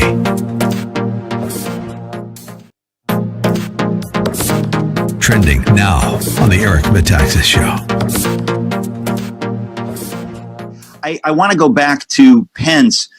I was really genuinely stunned and impressed at his self-control. I don't think I've ever seen anything like it, because you did not get the impression, which the media sometimes wants to give you, is that he's dull, that he's a dud. You could see the fire within. I think many people saw him as incredibly presidential and thought, my goodness, you could think what you want of 42 minutes past the top of the hour, 18 minutes before the start of the next one.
Michael is a phenomenal podcaster and one of the best conservative pundits working today. Michael, before you continue with your lesson, I just want to hit this because we're in Ohio. This is, by the way, if you just turned your radio on, Bob France sitting in for Dennis Prager here in Cleveland. In 1992, the 500th anniversary of Columbus arriving in the West Indies, the city of Columbus, Ohio, hosted a parade down High Street that began at 7:30 p.m. on a Saturday, fireworks at 10 p.m. that night, a Columbus Marathon the next day, a children's run, a chili cook-off. It was a full weekend of events. 7 years later, by 1999, the parade was gone. Columbus Day remains a federal holiday, but the city of Columbus does not observe it. They stopped in 2018. In July of this year, Franklin County Commissioners eliminated Columbus Day as a paid holiday for its agencies, replacing it with Juneteenth. And also after July 1st, after the protests following the death of George Floyd in Minneapolis, the city removed the Christopher Columbus statue outside of City Hall in a city named for him. This is the insanity, Michael, that we are talking about here. And please continue with your lesson. Okay, I'm not hearing Michael Knowles. I don't know if we have got a glitch here. Can we pot Michael up? Can you hear me? Now I got you, Michael. Sorry, I couldn't hear you, There but we now I are. can. I think you make a great point, as Columbus probably didn't do anything in 2018, so I don't think that anything changed on his end. What changed is on our end, and what changed is historical ignorance. There's a kind of irony to all of this, because they say that Columbus is a symbol of white supremacy and racial bigotry, and that's why we've got to get rid of him. But actually, the reason Columbus Day was implemented in 1892, on the 400th anniversary of his voyage, is because the year earlier we saw the largest mass lynching in American history, which was actually perpetrated against Italian Americans. You would imagine, because of the racial history, it would be not Italian Americans, but it was. And so as a result of that, Columbus Day was brought to the fore as a recognition of the man who discovered the New World and as a sort of welcoming in of Italians to America. So there's a great irony that in the name of racial solidarity and social justice, they're getting rid of this day. But it's because they don't know anything about the man, and they accuse him of things that he didn't do, and more precisely, they hate this civilization. So they'll attack, for instance, not just General Lee, they'll attack U.S. Grant, and General Grant was the guy who defeated the Confederacy. They'll attack Lincoln, Jefferson, Washington, any symbol of our country and of our civilization. And the beginning symbol, I think, in this new world would be Christopher Columbus. So regardless of the historical record, they want to attack him because they hate our civilization. How dangerous is it that we erase this part of our history? I mean, the exploration, because people talk about, well, he didn't actually discover America. He discovered the West Indies, which, the Bahamas, and you point out, San Salvador is what he called it at the time, et cetera, et cetera. How important is it to future generations to know the origin and to know the original exploration of Columbus and what it led to?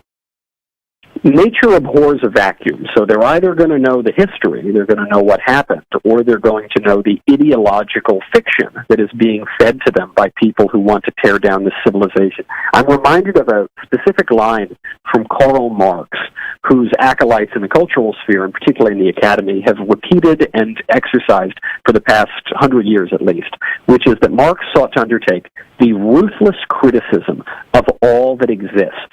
The process that was going to be undertaken in the culture was a purely negative one. You see this particularly in critical theory, which has come to the fore as President Trump has opposed it from the White House. What is the theory? The theory is to criticize.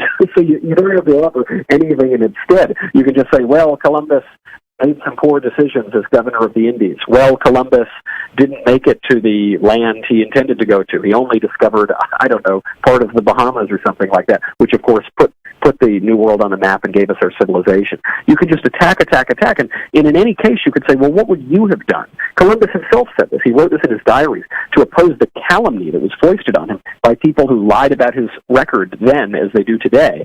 And he said, I wish that the people who criticize me now would have been there on those voyages. I wish that they could have been more than armchair critics. But what we have today is a whole generation of armchair critics who don't really care that even the truth value of what they're saying about Columbus. They simply want to criticize the civilization. And unfortunately, as the true history is covered up, it becomes easier to convince people to hate their own culture. We are talking with Michael Knowles, historian, a writer, a columnist, and a podcast host as well. Michael, in your PragerU video, you talk about the 10 long weeks at sea. I think we can all relate to being in the back of the car when mom and dad were driving us. Are we there yet? Are we there yet? Are we there yet? We had a destination, and we were still bored, and it still took a long time when you're being driven across country or from one state to visit relatives or whatever the case might be. And we knew we had a place to be, and yet we were still annoyed. Can you talk more about how he managed to keep his crew and the crews of the 3 ships focused and willing to go? You talk about how they were ready to turn on him after a week.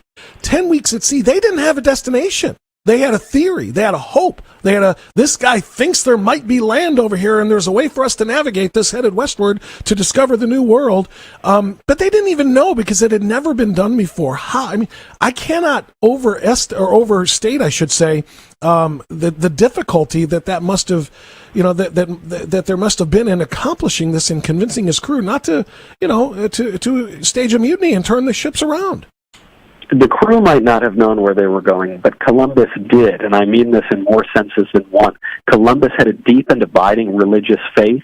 He took the Eucharist on the morning that he set sail. He read the hours and the prayers constantly on the ship. He would have been considered a religious extremist, perhaps. And Carol Delaney, a historian of Columbus, has a wonderful book that describes his religious motivations. He wanted to fund a new crusade. He wanted to bring glory to God and to the church. And that part is often written out of his history. But he had a deep and abiding faith, and I think that strengthened him. That discipline, I think, was able to bring his crew into line. And of course, they did they did finally sight land, and he called it San Salvador, Holy Savior. Michael, let me interrupt you there because I've got to get our last hard break here. I want to come back and ask you one final question, and this is how we deal with those who tell us Columbus should not be honored. Michael Knowles, right back after this.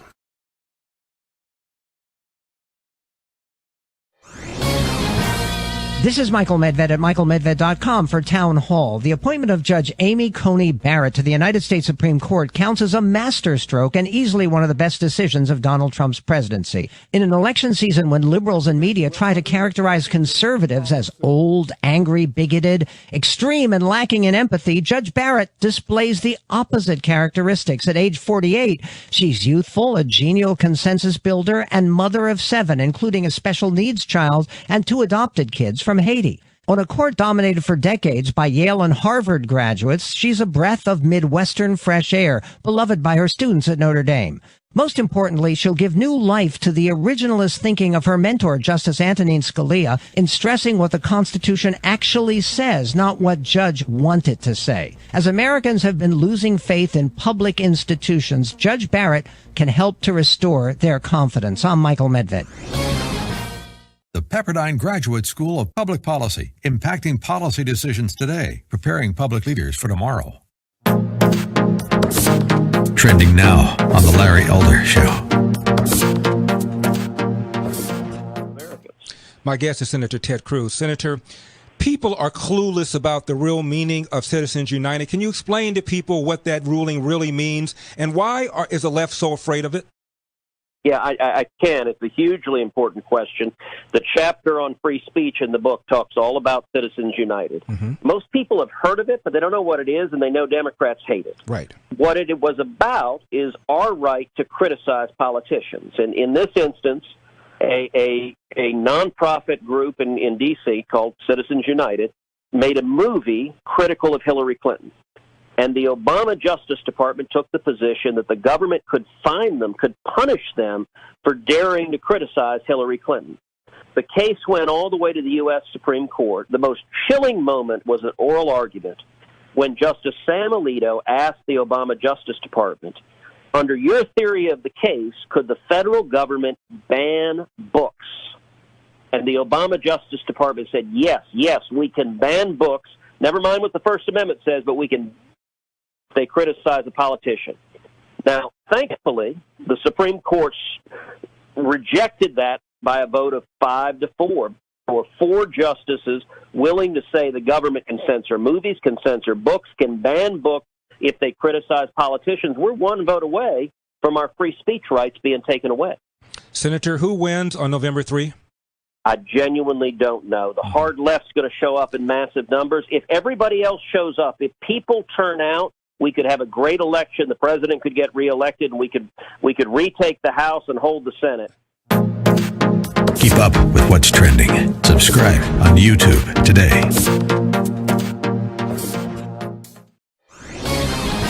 This is Owen Strand for townhall.com. If you're on a college campus today or have a child on campus, there's a solid chance you'll hear this. All white people are racist. You might hear this too. America is founded on white supremacy. Okay, 6 minutes before the top of the hour on the Dennis Prager Show. Bob France sitting in for Dennis and back with Michael Knowles for one more short segment. Michael, this is only about a 3.5-minute segment to wrap up our conversation. And here's what I would like you to do. What can you offer us who are laymen in terms of a defense of Christopher Columbus? In other words, how can you take what you did in PragerU on the video, and what you did at Notre Dame talking to those students who challenged you on your defense of Columbus and his historic legacy?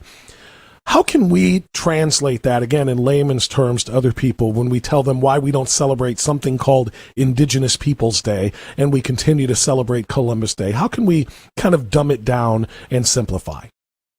You can tell a lot about a man by who his enemies are. It's no coincidence, it's no accident of history that schools, towns, universities, whole countries have been named after Columbus in history. He's one of the most important men to our civilization, and he's one that has been rightly admired by everybody until very recently, when the radical left has turned on him. you'll notice they never produce the historical receipts. They never cite their sources. They just throw kind of generic terms at him. Even this idea of the indigenous peoples that they would replace him with, well, that's a pretty blanket term. In a certain way, we're all indigenous peoples. Some of the indigenous peoples that Columbus met were very nice, and he was nice to them. Some were not so nice. They were actually cannibals, which is where we get the word cannibal from. And some, of course, were in the middle. And Columbus was not a perfect man. No one has ever said that he is. But it is the height of ingratitude, it is the height of hubris to stand in the civilization that man helped to create and to spit on him, to stand on the shoulders of giants and pretend that we are flying. No civilization that is ignorant and ungrateful can long endure, and I fear that we are at risk of both. That's what I loved about your presentation in both places that I've seen you talking about this. And like I said, I want people to understand that, it doesn't have to be as complex as perhaps people make it out to be. As you just said, you can judge a man oftentimes not by the company he keeps, but by his enemies and those that wish to slander him and tear down his legacy and to, destroy. I mean, let's put it to you this way, Michael, in the last minute and a half here. Where would we be today were it not for his courage and for his willingness to embark upon that voyage whose end was never known? I mean, like you said, he was a man of deep faith. He knew, he really truly believed what he was going to find, but nobody else knew and nobody else. Where would we be without him? That's the question I guess I would like more and more of these naysayers to answer. It's funny. One little side comment you can throw to people who disparage Columbus is to say that without Columbus there would be no Latinos. There would be no people who came from a mixture of Spain and native indigenous. But more than that, perfect. People say someone would have discovered the Americas anyway if Columbus hadn't. And that might be true. But our civilization would look a whole lot different. The way that we have developed here, because of his deep faith, because of the way that Europe entered the New World, that has transformed not just the continent, not just our civilization, the entire world. And if you have any gratitude toward that civilization and where you are in it, you have Christopher Columbus. Michael Knowles giving us the education we deserve on Christopher Columbus and Columbus Day. We'll be right back. Yeah, please.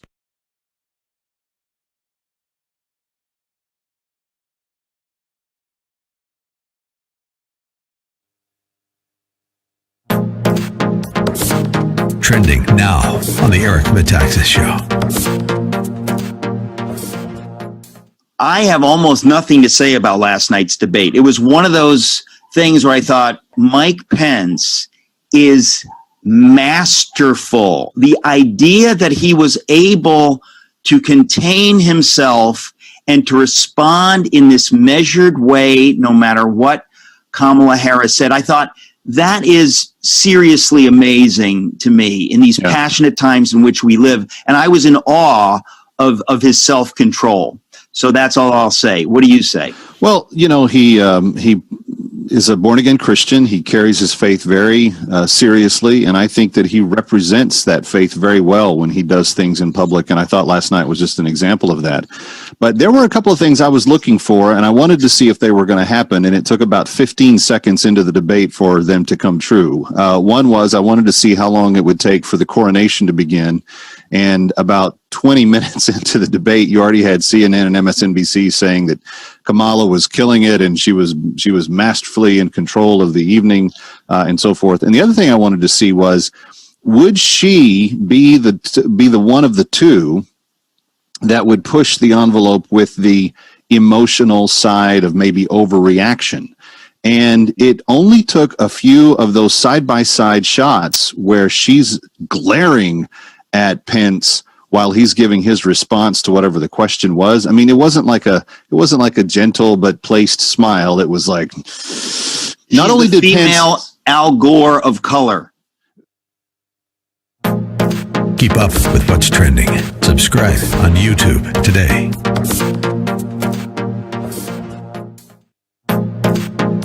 Trending now on the Hugh Hewitt Show. Who do you think won? I am most happy that Mike Pence got a chance to address the abysmal and offensive lie about what the president said about the horrific events in Charlottesville years ago. Let's begin with cut 17.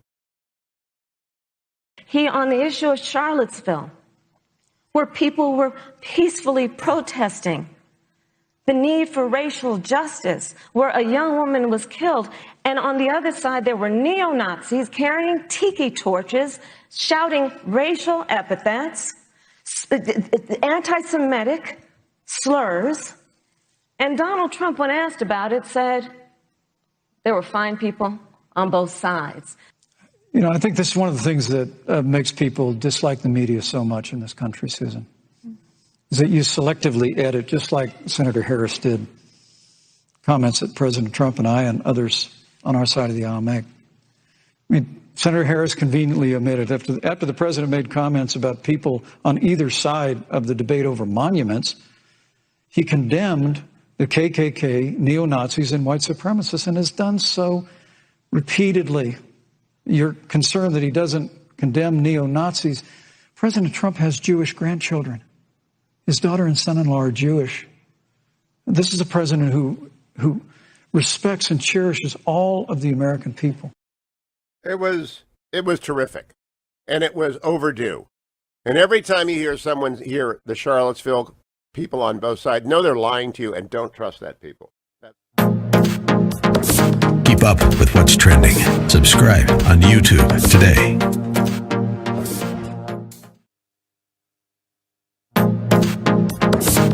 Trending now on the Eric Metaxas Show. But last night, I'm going into it. I've known Mike Pence for 30 years. I knew he was going to be the polished gentleman that he always is, a consistent Christian, very capable of keeping his testimony intact when he's in front of people. And I was waiting to see if the Kamala from about the third or fourth primary debate, remember where she was just like hacking at Joe Biden and she was just out of control. We didn't get that Kamala Harris last night, but the one we did get was someone who still obviously gets very angry about things and can't keep that from expressing it on her face. And all you had to do was read some of the Twitter activity during the debate. Megyn Kelly calling her out on, she's like, even if you feel it, don't wear it on your face, lady. I try to filter out my own biases. I tried to be aware of my own biases. And I'm thinking, do I not like her just because I don't like her positions? Do I not like her? But there does seem to be something cloying and annoying about the way she comes across. On the optics alone, and all you have to do is just look at the average number of polls that are being done by individual news stations that carried the debate and so forth last night, all across Twitter. I have not seen a poll come in from an independent journalism outlet or think tank group that has not said that Pence won in a landslide last night. And I don't think that was purely on policy, because I think a lot of those places don't agree with Mike Pence on policy. I think that is a reflection of how she comes across personality-wise. Keep up with what's trending. Subscribe on YouTube today.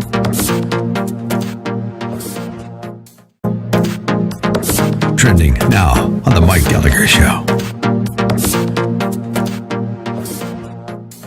And politically speaking, you got a Democrat candidate who's got a plan to pack the Supreme Court with 4 liberal justices because they can't accept the fact that Ruth Bader Ginsburg's passing is going to lead to a 6-3 conservative majority. And they don't know what to do about it. So all they can do is say, well, we'll change the rules. We got to win. And then we're going to pack the court.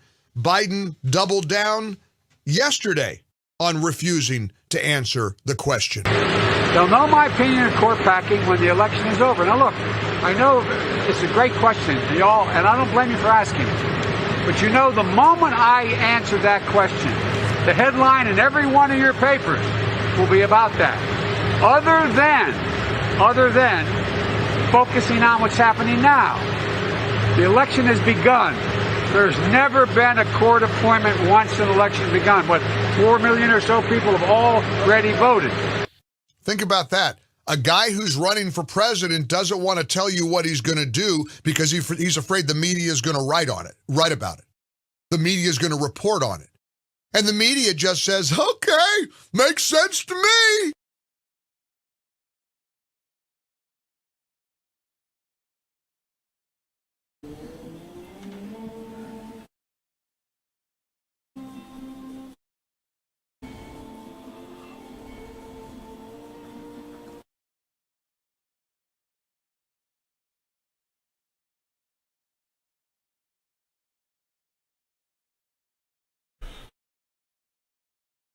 Our third hour is now underway at 6 minutes past the top on this Monday, the 12th morning of the 10th month of the year of our Lord, 2020. My name is Bob France, sitting in for Dennis, live in the ReliefFactor.com studios of AM 1420 The Answer. That's my home base here in Cleveland, Ohio. Good to have you aboard. We're going to go right back to more of your phone calls. Also coming up at the bottom of this hour, actually take that back, a little less than the bottom. In about 14 minutes, we're going to be talking with Ohio Congressman Jim Jordan. We're going to get his thoughts on the confirmation hearings that are underway, or hearing that is underway, for Judge Amy Coney Barrett. The judge just finished her opening remarks in which she praised Ruth Bader Ginsburg, her predecessor for this seat, if she is confirmed, greatly for her incredible work in advancing the causes of equality and more for women and for Americans in general. So she's, it's just such a frustrating thing for me. I said this at the top of the broadcast. If you heard it, I apologize for the redundancy, but if you haven't, I'm just going to say it. I don't know that I would even take, in today's climate, I don't know that I would even take the job. I don't know that I would accept the nomination from the president, knowing what she is going to have to endure. It's not supposed to be this way. It really is not supposed to be the way that it was for Robert Bork, the way that it was for Clarence Thomas, the way that it was for Sam Alito, the way that it was for Brett Kavanaugh, and the way that it's going to be now for Amy Coney Barrett. I mean, she is being nominated to the highest court because of her extraordinary track record. She's being nominated, she's being nominated because she is one of the most brilliant legal minds in America today, receiving the highest rating possible by the American Bar Association. She has been called the greatest student that her professors ever had when she was in law school, rated by her own students as she taught at Notre Dame in the same way. She could... Apologies. Let's dump that. Apologies. I'm dealing with a late summer, early fall kind of cold here that's leading to a few coughing fits, so my apologies for that as we come back. My point that I wanted to make with respect to Judge Barrett, she very easily could just say, you know what, Mr. President, I'm honored by the nomination, but I'm living a pretty good life here. I've got a great life, a great job. I'm on the Seventh Circuit Court of Appeals. I don't know that I want to have my personal life turned inside out. I don't know that I want to have my professional credentials examined to professional credentials are actually appropriate, but my personal life and my personal faith, my religious, upbringing and how I'm bringing up my 7 children, the allegations against me of being a racist for adopting 2 kids from Haiti and giving them an American upbringing and an opportunity at success in life.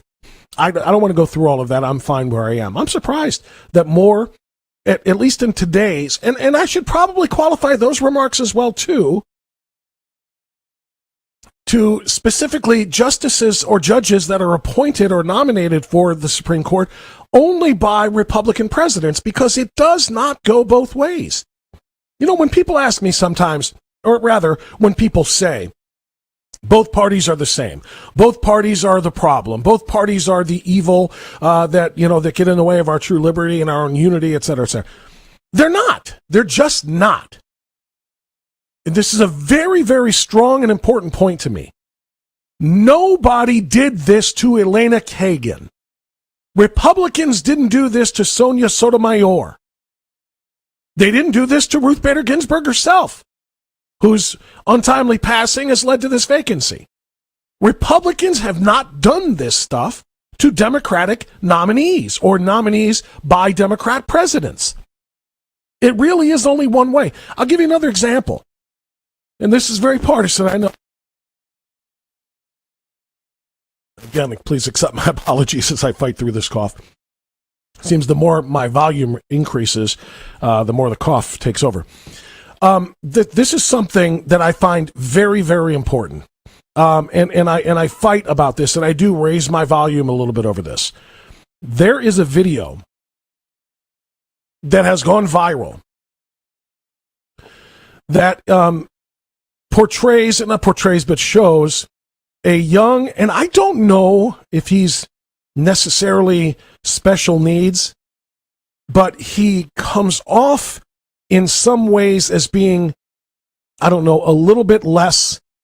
That's very hard to describe. I don't want to cast aspersions. This young man is being attacked, and this is a viral video. Perhaps you've seen it. I put it on my Facebook page. He was attacked at his school, assaulted by two girls who punched him in his mouth and spit on him for wearing a MAGA hat. Okay? A red Trump hat. This young boy is cursed and again is assaulted and so on and so forth. And as they punch him and as they spit on him, as he demands to get his hat back, one of the girls dares him to hit her back. The language, I cannot even begin to read this little transcript to you, much less play the audio of the video for you. But the language that is used here as she insults and degrades and spits on him and dares him to hit her back leads him to say, quote, "I was raised right," he shouts. "I was blanking raised right. I don't blanking hit a little girl." So he took their assault and their spit and did nothing to defend himself. Now, this isn't the first time, of course, that we have seen these kinds of things. Dozens and dozens and dozens of these things caught on video and that go viral across the internet. I have yet to see one time a group of Trump supporters, a group of, conservative-minded individuals taking a Biden hat or shirt or sign or whatever off of somebody and assaulting them, cussing at them, spitting upon them, and treating them in such an extraordinarily degrading way. You just don't see it. And if it existed, it would go viral. Because the left always likes to portray the right as being the intolerant side of the ideological scale. It just doesn't happen that way. And I'm sorry if they don't want to acknowledge this. But this is, and again, just to bring it back to the Supreme Court and the confirmation hearings. Conservative senators have not done to liberal Democratic appointed justices in the confirmation hearings what the liberal Democrat senators have done to conservative Republican appointed justices.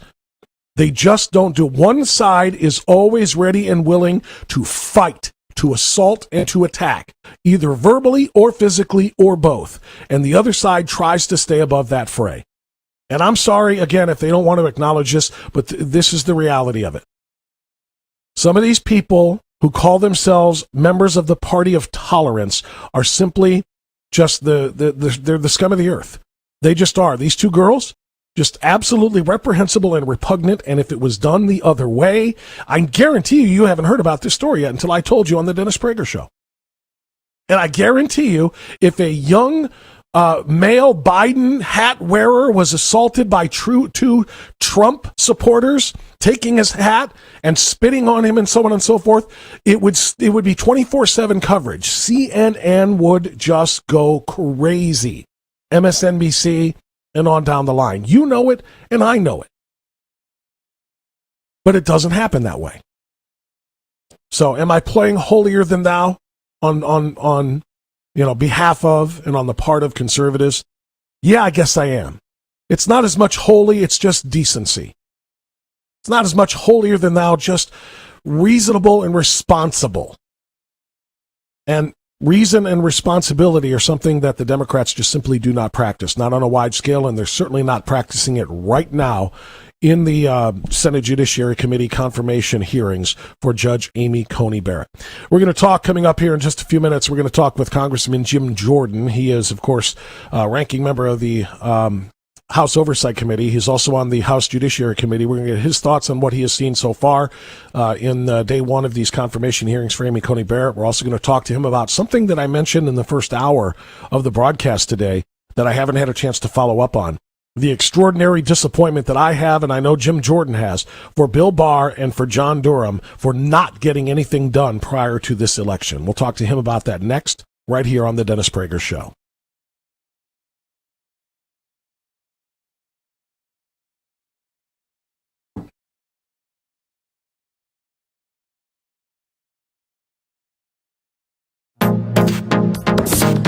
Trending now on America First with Sebastian Gorka.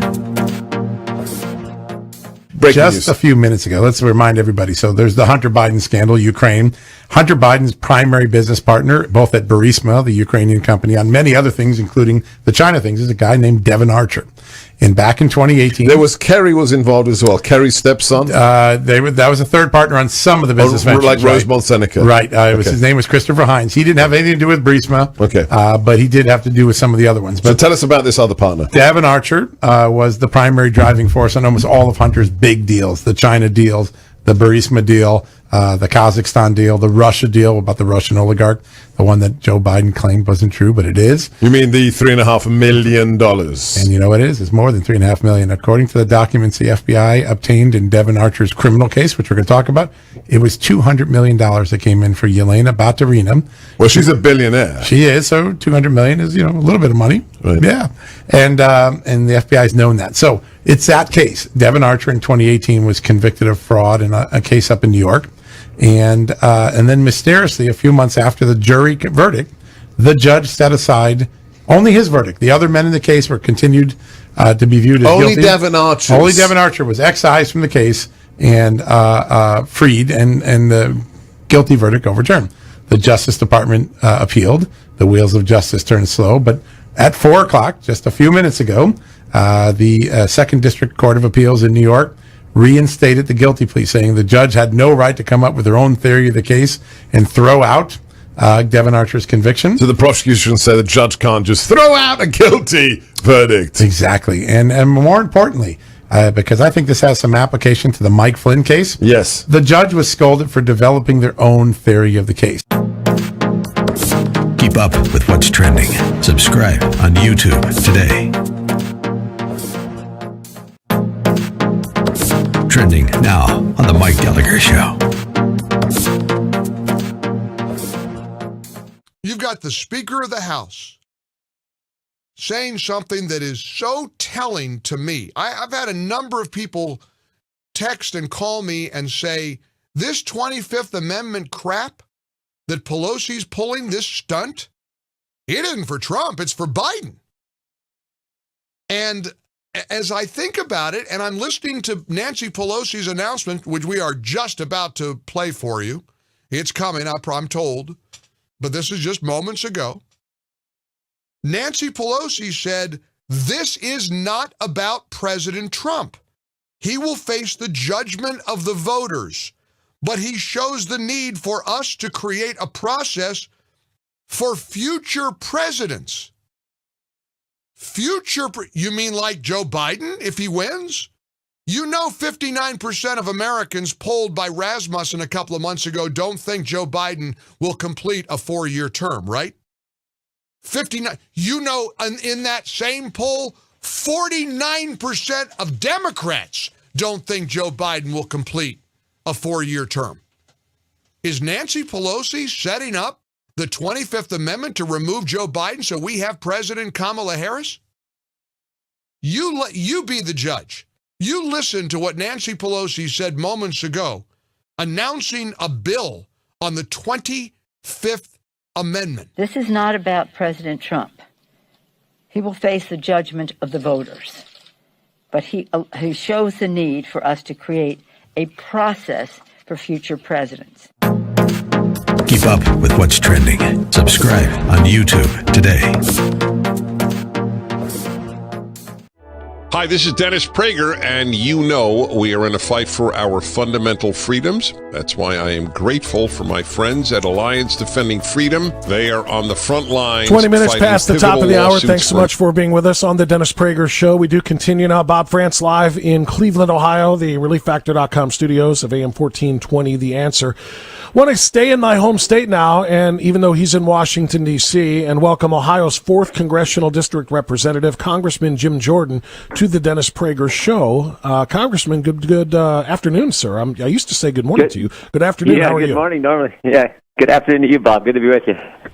Well, Congressman, you are watching, I'm sure, with great interest, as I am during the commercial breaks of the broadcast today, the confirmation hearings and the opening statements by some of the Democrats. I've got to tell you, I'm so disgusted with just the mindset that the Democrats have toward this nominee right out of the gate. I wonder if future appointees or nominees by Republican presidents, after seeing what has been done to Bork and to Thomas and to Alito and to Kavanaugh and now to Barrett, if they just may reject the nomination, say thanks but no thanks, I'm pretty good where I am. This is unbelievable. I hope not. I certainly hope not, because those are good and great jurists and great individuals who were nominated now in the court.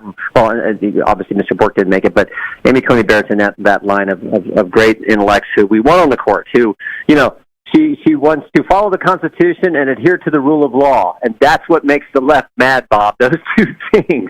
So, no, I think she's a great pick, and I think she'll get confirmed. Can you tell me, Congressman, how appointing one person to replace one deceased person, in this case Ruth Bader Ginsburg, constitutes court packing? Because that's what Joe Biden is telling the media that this is. This is the Republicans packing the court. Yeah, he has said more ridiculous things. I mean, court packing is what everyone understood what it means, what it's always meant. That means you're going to add additional seats to the court to get your way, and frankly, turn the court into basically a super legislature, which is a dangerous thing for the court. And now he's saying, doing your constitutional duty, the president nominating someone for the opening on the court, and then the Senate advising and consent process. Somehow that's court pack, which is just crazy. But they say all kinds of crazy. Kamala Harris today in her opening statement said that Amy Coney Barrett going on the court would somehow diminish and hurt what Ruth Bader Ginsburg was for. And I'm thinking, well, wait a minute. Wasn't it Ruth Bader Ginsburg who said you shouldn't pack the court? Looks to me like the Democrats are getting ready to do what Ruth Bader Ginsburg said you shouldn't do. She specifically said you should not pack the court and add the 6 seats that they're planning to do if they were to win. Crazy. You know who else once said that you should not try to pack the President court? Roosevelt clearly had the right to send to the United States Senate and the United States Congress a proposal to pack the court. It was totally within his right to do that. He violated no law. He was legalistically absolutely correct, but it was a bonehead idea. It was a terrible, terrible mistake to make. That was Joe Biden circa 1983. Quite a difference from Joe Biden today, Congressman, who says this. Well, sir, don't the voters deserve to know? No, they don't. I'm not going to play his game. No, the voters do not deserve to know what I would do about court packing. Think about that. They don't. There's we the people who govern this. We elect the people. It's we the people that started the Constitution. We don't deserve to know where a guy is on a fundamental question as he is running for the highest office in the land. Now, that is scary. Now, contrast that with President Trump, who told us what he was going to do, and more than any politician in my lifetime has done exactly what he said he would do. Bob, he said he was going to cut taxes, did it. Said he was going to reduce regulations, did it. Said he was going to grow our economy, and he did. And now it's coming back even after the virus. Said he was going to build the wall. Said he was going to get out of the Iran deal, got out of the Iran deal. Said he was going to put the embassy in Jerusalem, did it. Said he was going to do a new NAFTA agreement, did it. Said he was going to start to bring peace to the Middle East. It has started to do that. I mean, more than any, and a whole bunch of other things I can't remember. So the contrast, this ticks me off more than anything else. When a guy running for the top office won't answer a fundamental question, and you contrast that with the other guy who has specifically said what he would do and then did it, what a contrast. That's why I think President Trump is going to win this thing, and I think, frankly, he's going to win it big. I mean, everything you just said is on point. And what's really worth underscoring here is that Joe Biden isn't saying, I haven't decided yet. I'm not sure where I'm going to do with that yet. It's under consideration. He is saying, I know what I'm going to do, but you don't deserve to know. You elect me first, then I'll tell you what I'm going to do. He's not saying that he really hasn't made up his mind. He's literally just saying, I'm not telling you because you'll write about it. And I still don't understand that line. Yeah, no, I'm right. He knows where he's at. We know where he's at. He just says, I ain't telling you. Just so there may be a little doubt. But deep down, they're going to, if they would get power, what they would do, it is frightening to think about this. I think Americans understand it, and like I said, here in our state, Bob, you know, you get the same feel I do. I feel like the president's winning. It feels just as good, in some ways better than 2016 when he won our state by 8.5. And I think that same dynamic is going to play out across Pennsylvania, Wisconsin, Michigan, these key battleground states. And I think he's going to get another 4 years as president. I want to pivot away from the election for a moment. You mentioned Kamala Harris's opening statement. One of the things that she said, in addition to about Ruth Bader Ginsburg's legacy being undone by Amy Coney Barrett, she said that equal justice under the law is at stake. And I wanted to ask you about that because I think what many of us are feeling is that there is no such thing as equal justice under the law because the Durham probe is not going to reveal any results before the election. We found that out on Friday from Attorney General Bill Barr as well. And Congressman, I mean, I understand they don't want to appear political, but why not? Because you know what? The victim of their crimes was President Donald Trump. And if Donald Trump is voted out, he'll never get any justice for those who victimized him. The only way to bring justice for the victim here is to bring this out now if you have the information. Yeah, and we now have all the information. We know now what was released last week just kind of was the final little piece because we know Clinton made it up. Brennan's notes say she made it up. She made it up to hide the fact that she was destroying 30,000 emails. And then, of course, when the American people elected President Trump, they said, "Wow, we got to cover up what we did, and we have to continue to try to undo the election." So they tried to go after President Trump and undo the election, and they covered it up by getting rid of Michael Flynn. We know all that. It's all fact. It's all the facts are there. The only thing we had wrong, Bob, early on in this, those of us who were doing this, you were doing this, as someone in the media world, and a handful of us in Congress, is it was worse than we thought. So all the facts are out there. Now the question is, do you have what it takes to actually prosecute and indict people and hold people accountable? And again, you and I can't do it. People in the media can't do it. People in Congress and the legislature, branch of government can't do it. It has to come from the Justice Department. So we'll have to see. I certainly hope so. It seems to me that there's enough to indict some and prosecute people, hold them accountable. And you're right.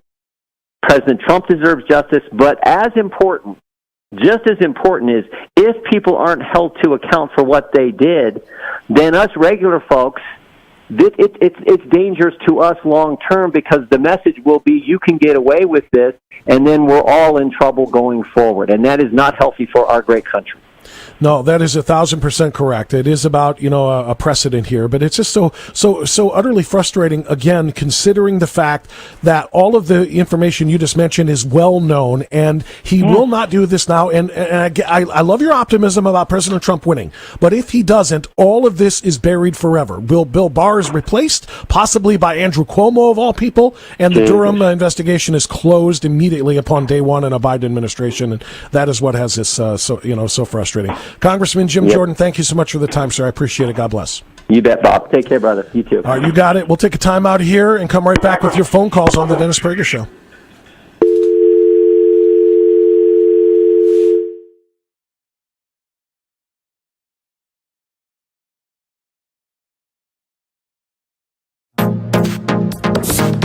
Trending now on America First with Sebastian Gorka. And let me ask you the obvious question. Maybe I'm naive. Why would any party wish to pack the Supreme Court? What would their objective be, Andy? Well, obviously, it's the same objective that FDR had when he was slapped down by his own party trying to do it back in the New Deal days, and that is in order to convert the tribunal from its last vestige as a judicial institution into a super legislature that basically imposes the political will of the party that packed it. So obviously it's completely political, and it would really destroy our system, Seb, because the framers constructed a system of sort of competitive institutions. So our liberty depends on no one actor getting an accumulation of too much power. Right. And part of that is making the Supreme Court a judicial, apolitical institution. That's why it's insulated from the electoral process. If you turn it into a political institution and it's just a proxy of Congress, that throws the whole system out of whack, and you have nothing left to protect minority rights, which I would think would be of interest not only to people on the right but to people on the left, because two can play this game and it never has a happy end. Yeah, checks and balances would be over. Follow him right now, Andrew C. McCarthy on Twitter. Keep up with what's trending. Subscribe on YouTube today.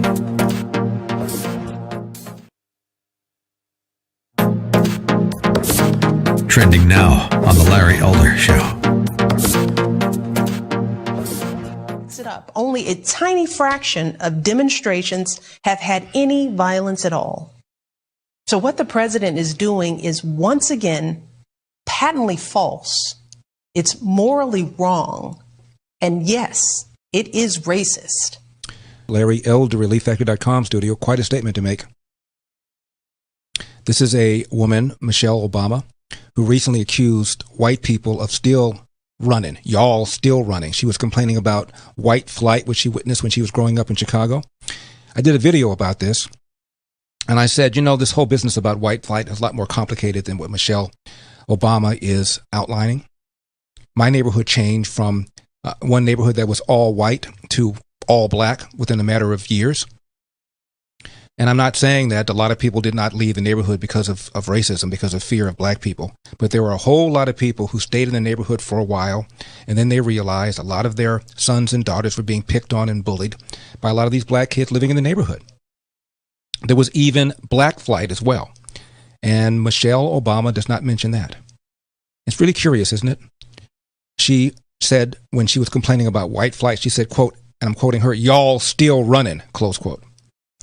Again, fascinating how people like Oprah Winfrey can just insult white people, call them bigots, and then they still say that she's respectable and we just love her, and y'all still running.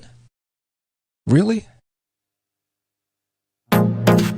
Keep up with what's trending. Subscribe on YouTube today. Trending now on The Hugh Hewitt Show. We have great news as we begin this segment. Gilead Sciences, a U.S. company, has just announced that remdesivir will be available to any hospitalized patient in the U.S., and they expect to be able to satisfy global demand by the end of October. So the United States is leading the way, Mr. Secretary, on this pandemic. So we've been working on multiple fronts to make sure that the entire world has access. All right, my friends, 33 minutes past the hour. We are weeks away, about 3 of them from Election Day. Voting, of course, has already started in many states, including my state here in Ohio. It started on October 6th. It's underway in Arizona as well, and so many others. That's why we need you to keep America America. By going to keepamericaamerica.com right now, they will get you the most trusted, excuse me. Always happens coming out of a break. I apologize for the coughing fits. But that's why we need you to go to keepamericaamerica.com right now. They will get you the most trusted, up-to-date voting information. And while you're there, please commit to take one person to the polls with you, just one, or help them complete a mail-in ballot. The 2016 election was decided by thousands of votes, right? Not millions. And 300,000 of you across the country have already gone to keepamericaamerica.com. I want to see that number reach 1 million or more. Let's make this the biggest get-out-the-vote effort in conservative history. One the liberal media will not be able to ignore. Do a little, do a lot, do your part. Go to keepamericaamerica.com right now. That's keepamericaamerica.com. All right, I want to go to the phone calls. We're going to hit, how about this? My own home base here, Cleveland, Ohio. That's Simca on the Dennis Prager Show. Hi, Simca. It's Bob France sitting in. Go right ahead. Hi, Ms. Press. Hello, Simca. Taking my call. So I'm so distressed that my fellow Jews, some of them, will say they won't vote for President Trump. And he's done so much for Israel and the Jewish people and for working people, and he's the best president. Well, Simca, that's I hear you. I heard you loud and clear. And Simca, you know what? That is a question that I have had with Jewish friends, discussion, I should say, I've had with Jewish friends on more than one occasion. I'll never quite understand it. I can listen to Dennis Prager for hours and hours and hours talk about it. Like I said, I can talk to friends, Jewish friends about this as well. Why there continues to be a devotion to leftists among many of the Jewish population in the United States is a mystery. I just cannot quite wrap my head around. I've read on it. I've read pieces of information given to me by Jewish friends about the origin of leftist Jews. And even when they are doing nothing for the Jewish community, even when they are propagated, the Democrat Party in many cases by anti-Semites, they continue to support leftist causes. And I've never quite understood why that is. But you're right. And I hope that what we are seeing in New York, for example, with Orthodox Jews being targeted by Mayor Bill de Blasio over, coronavirus restrictions and trying to limit their ability to worship as they see fit, I'm hoping this is going to drive more of them to do what, many African Americans have done in this country, led by people like Candace Owens, among others, with her Blexit movement. There's the walk away from the Democrat campaign, the Blexit movement, which is black exit of the Democrat Party. I am hopeful that there is going to be a stronger push toward the Jexit movement, which is the Jewish exit from the Democrat Party. And President Trump, as you correctly pointed out, has done more for Israel and for Jews here in America and around the world, quite frankly, than any president in recent memory. Even if we just stop with what Jim Jordan mentioned, the recognition of Jerusalem as the Israeli capital, the moving of the American embassy from Tel Aviv to Jerusalem, all of these things show a deep, profound respect for Jewish history and for the Jewish culture. And yet still, many American Jews turn away from Donald Trump and to the leftists. I'll never quite understand it, but I do understand your frustration with it, and I'm glad you called.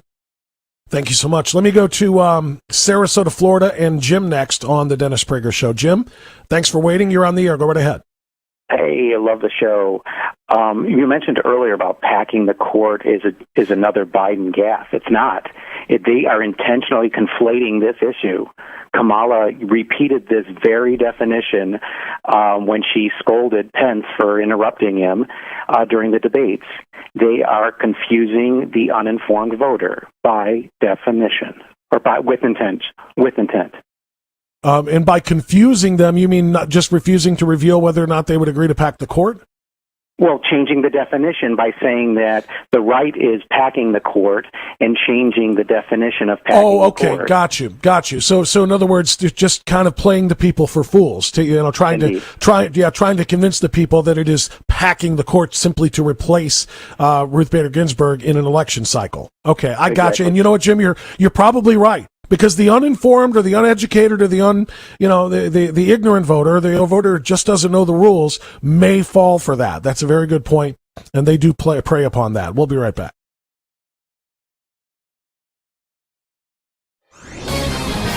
This is Owen Strand for townhall.com. If you're on a college campus today or have a child on campus, there's a solid chance you'll hear this. All white people are racist. You might hear this too.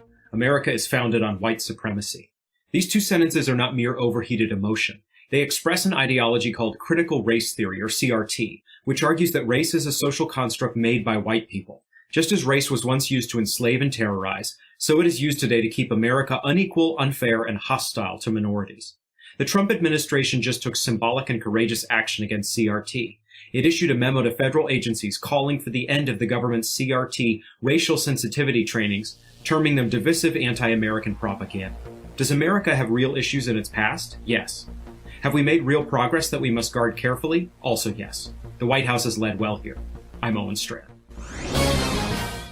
The Pepperdine Graduate School of Public Policy, impacting policy decisions today, preparing public leaders for tomorrow. Trending now on The Hugh Hewitt Show. I know you don't do politics, but on the vice presidential debate on Tuesday night, Kamala Harris spoke wistfully of the Iran deal. Joe Biden wants to get back into it. It's as though the left wing in this country does not understand Iran. Do the people in Greece understand their threat to the east and the south of them? Do Americans not get what the Greeks get about Iran? No, I actually think most Americans get the threat from the Islamic Republic of Iran. It may be that certain American leaders don't understand it. No, the Greeks get it. I traveled on that same trip to Italy. The Europeans get it. Everyone understands the challenge. There's different approaches that different countries will take from time to time, but no one disputes they are the largest state sponsor of terror in the world. They continue to work to build out their capacity to have enriched material, and that they foment trouble wherever they go. No, I think the entire world understands this challenge. We put additional sanctions on them yesterday, significant new sanctions that are on their major financial institutions of Iran. We will continue to pressure the regime to change its behavior. No, I think the Greeks get it. I think people throughout the Middle East get it. Certainly all the Gulf states understand the instability that Iran creates there. And I must say, they are very hopeful that the set of policies that this administration has taken in the Middle East that has delivered the Abraham Accords, an enormous advent for peace in the Middle East, that has put pressure on the regime in Iran and denied them all the money that they had running free under the JCPOA. The Gulf states understand that this is a policy, and Israel understands that this is a policy that needs to continue. Keep up with what's trending. Subscribe on YouTube today. Trending now on America First with Sebastian Gorka. And let me ask you the obvious question. Maybe I'm naive. Why would any party wish to pack the Supreme Court? What would their objective be, Andy? Well, obviously, it's the same.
AT&T, $76 a month. Verizon Wireless, $83 a month. That's what the average family of four is saving a month by switching to Pure Talk USA. Same great coverage, but a fraction of the price.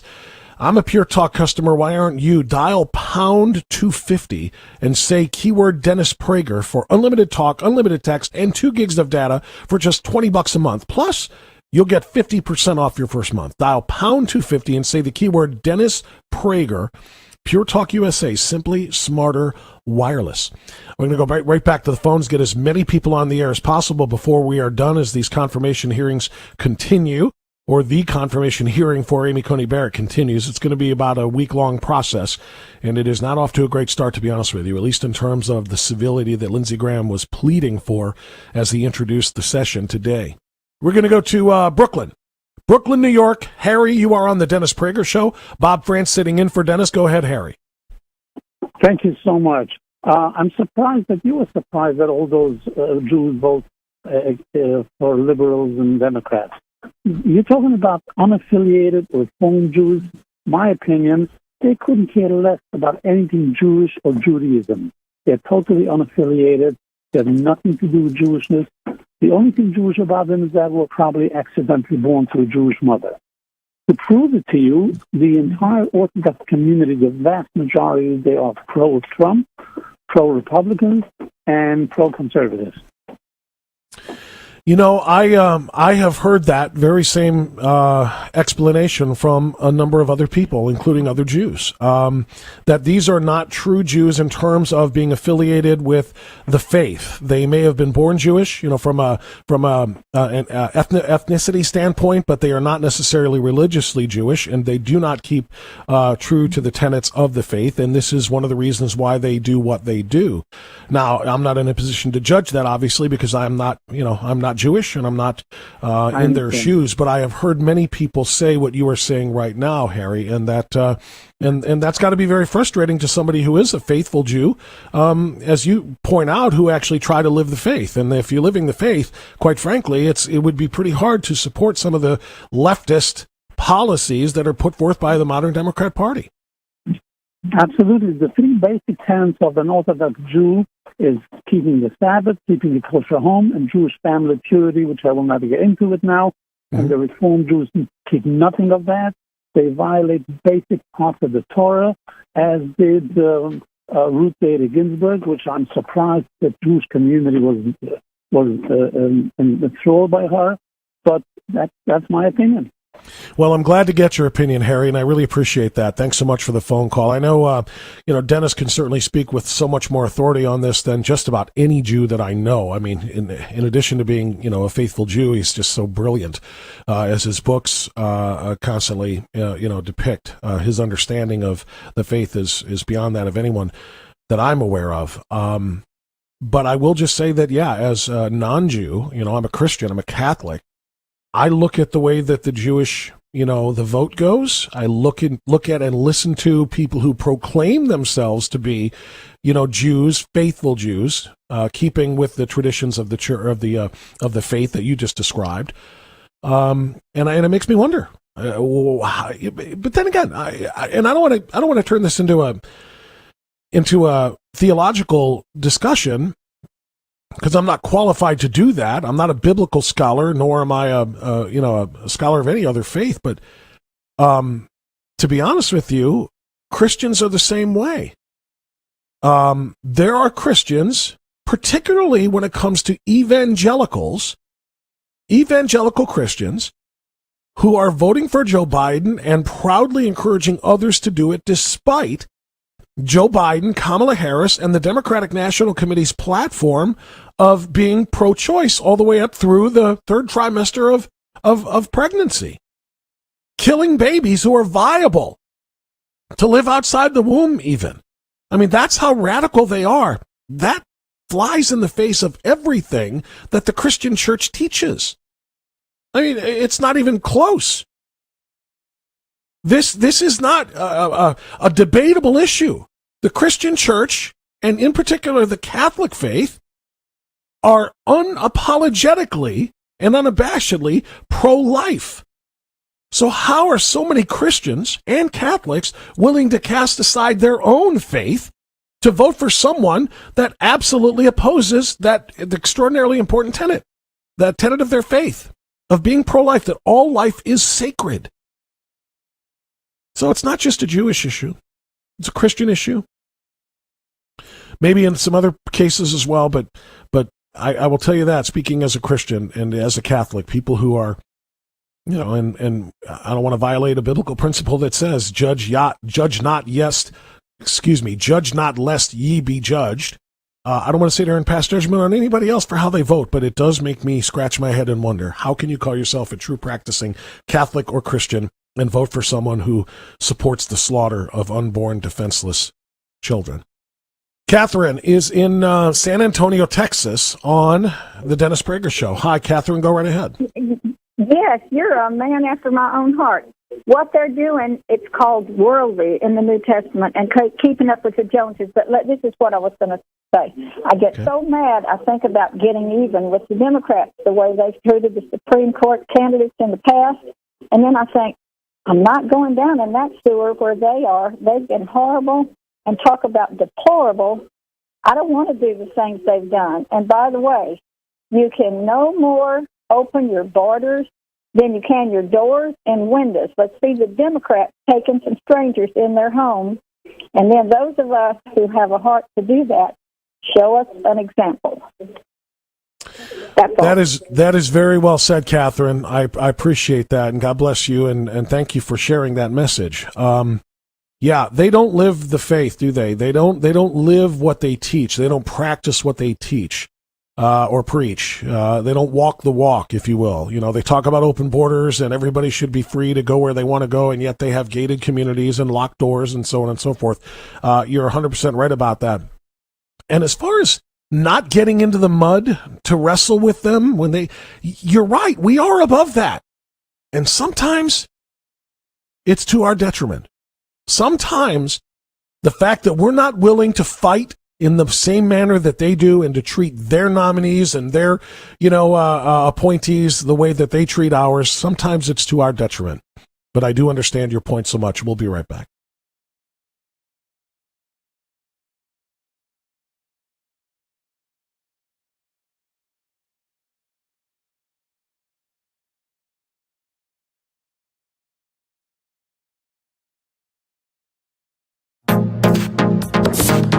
Trending now on America First with Sebastian Gorka. Just a few minutes ago, let's remind everybody. So there's the Hunter Biden scandal, Ukraine. Hunter Biden's primary business partner, both at Burisma, the Ukrainian company, on many other things, including the China things, is a guy named Devon Archer.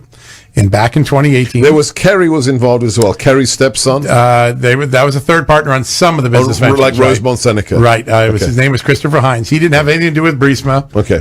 But he did have to do with some of the other ones. But so tell us about this other partner. Devon Archer was the primary driving force on almost all of Hunter's big deals: the China deals, the Burisma deal, the Kazakhstan deal, the Russia deal about the Russian oligarch, the one that Joe Biden claimed wasn't true, but it is. You mean the $3.5 million? And you know what it is? It's more than $3.5 million. According to the documents the FBI obtained in Devon Archer's criminal case, which we're going to talk about, it was $200 million that came in for Yelena Baturina.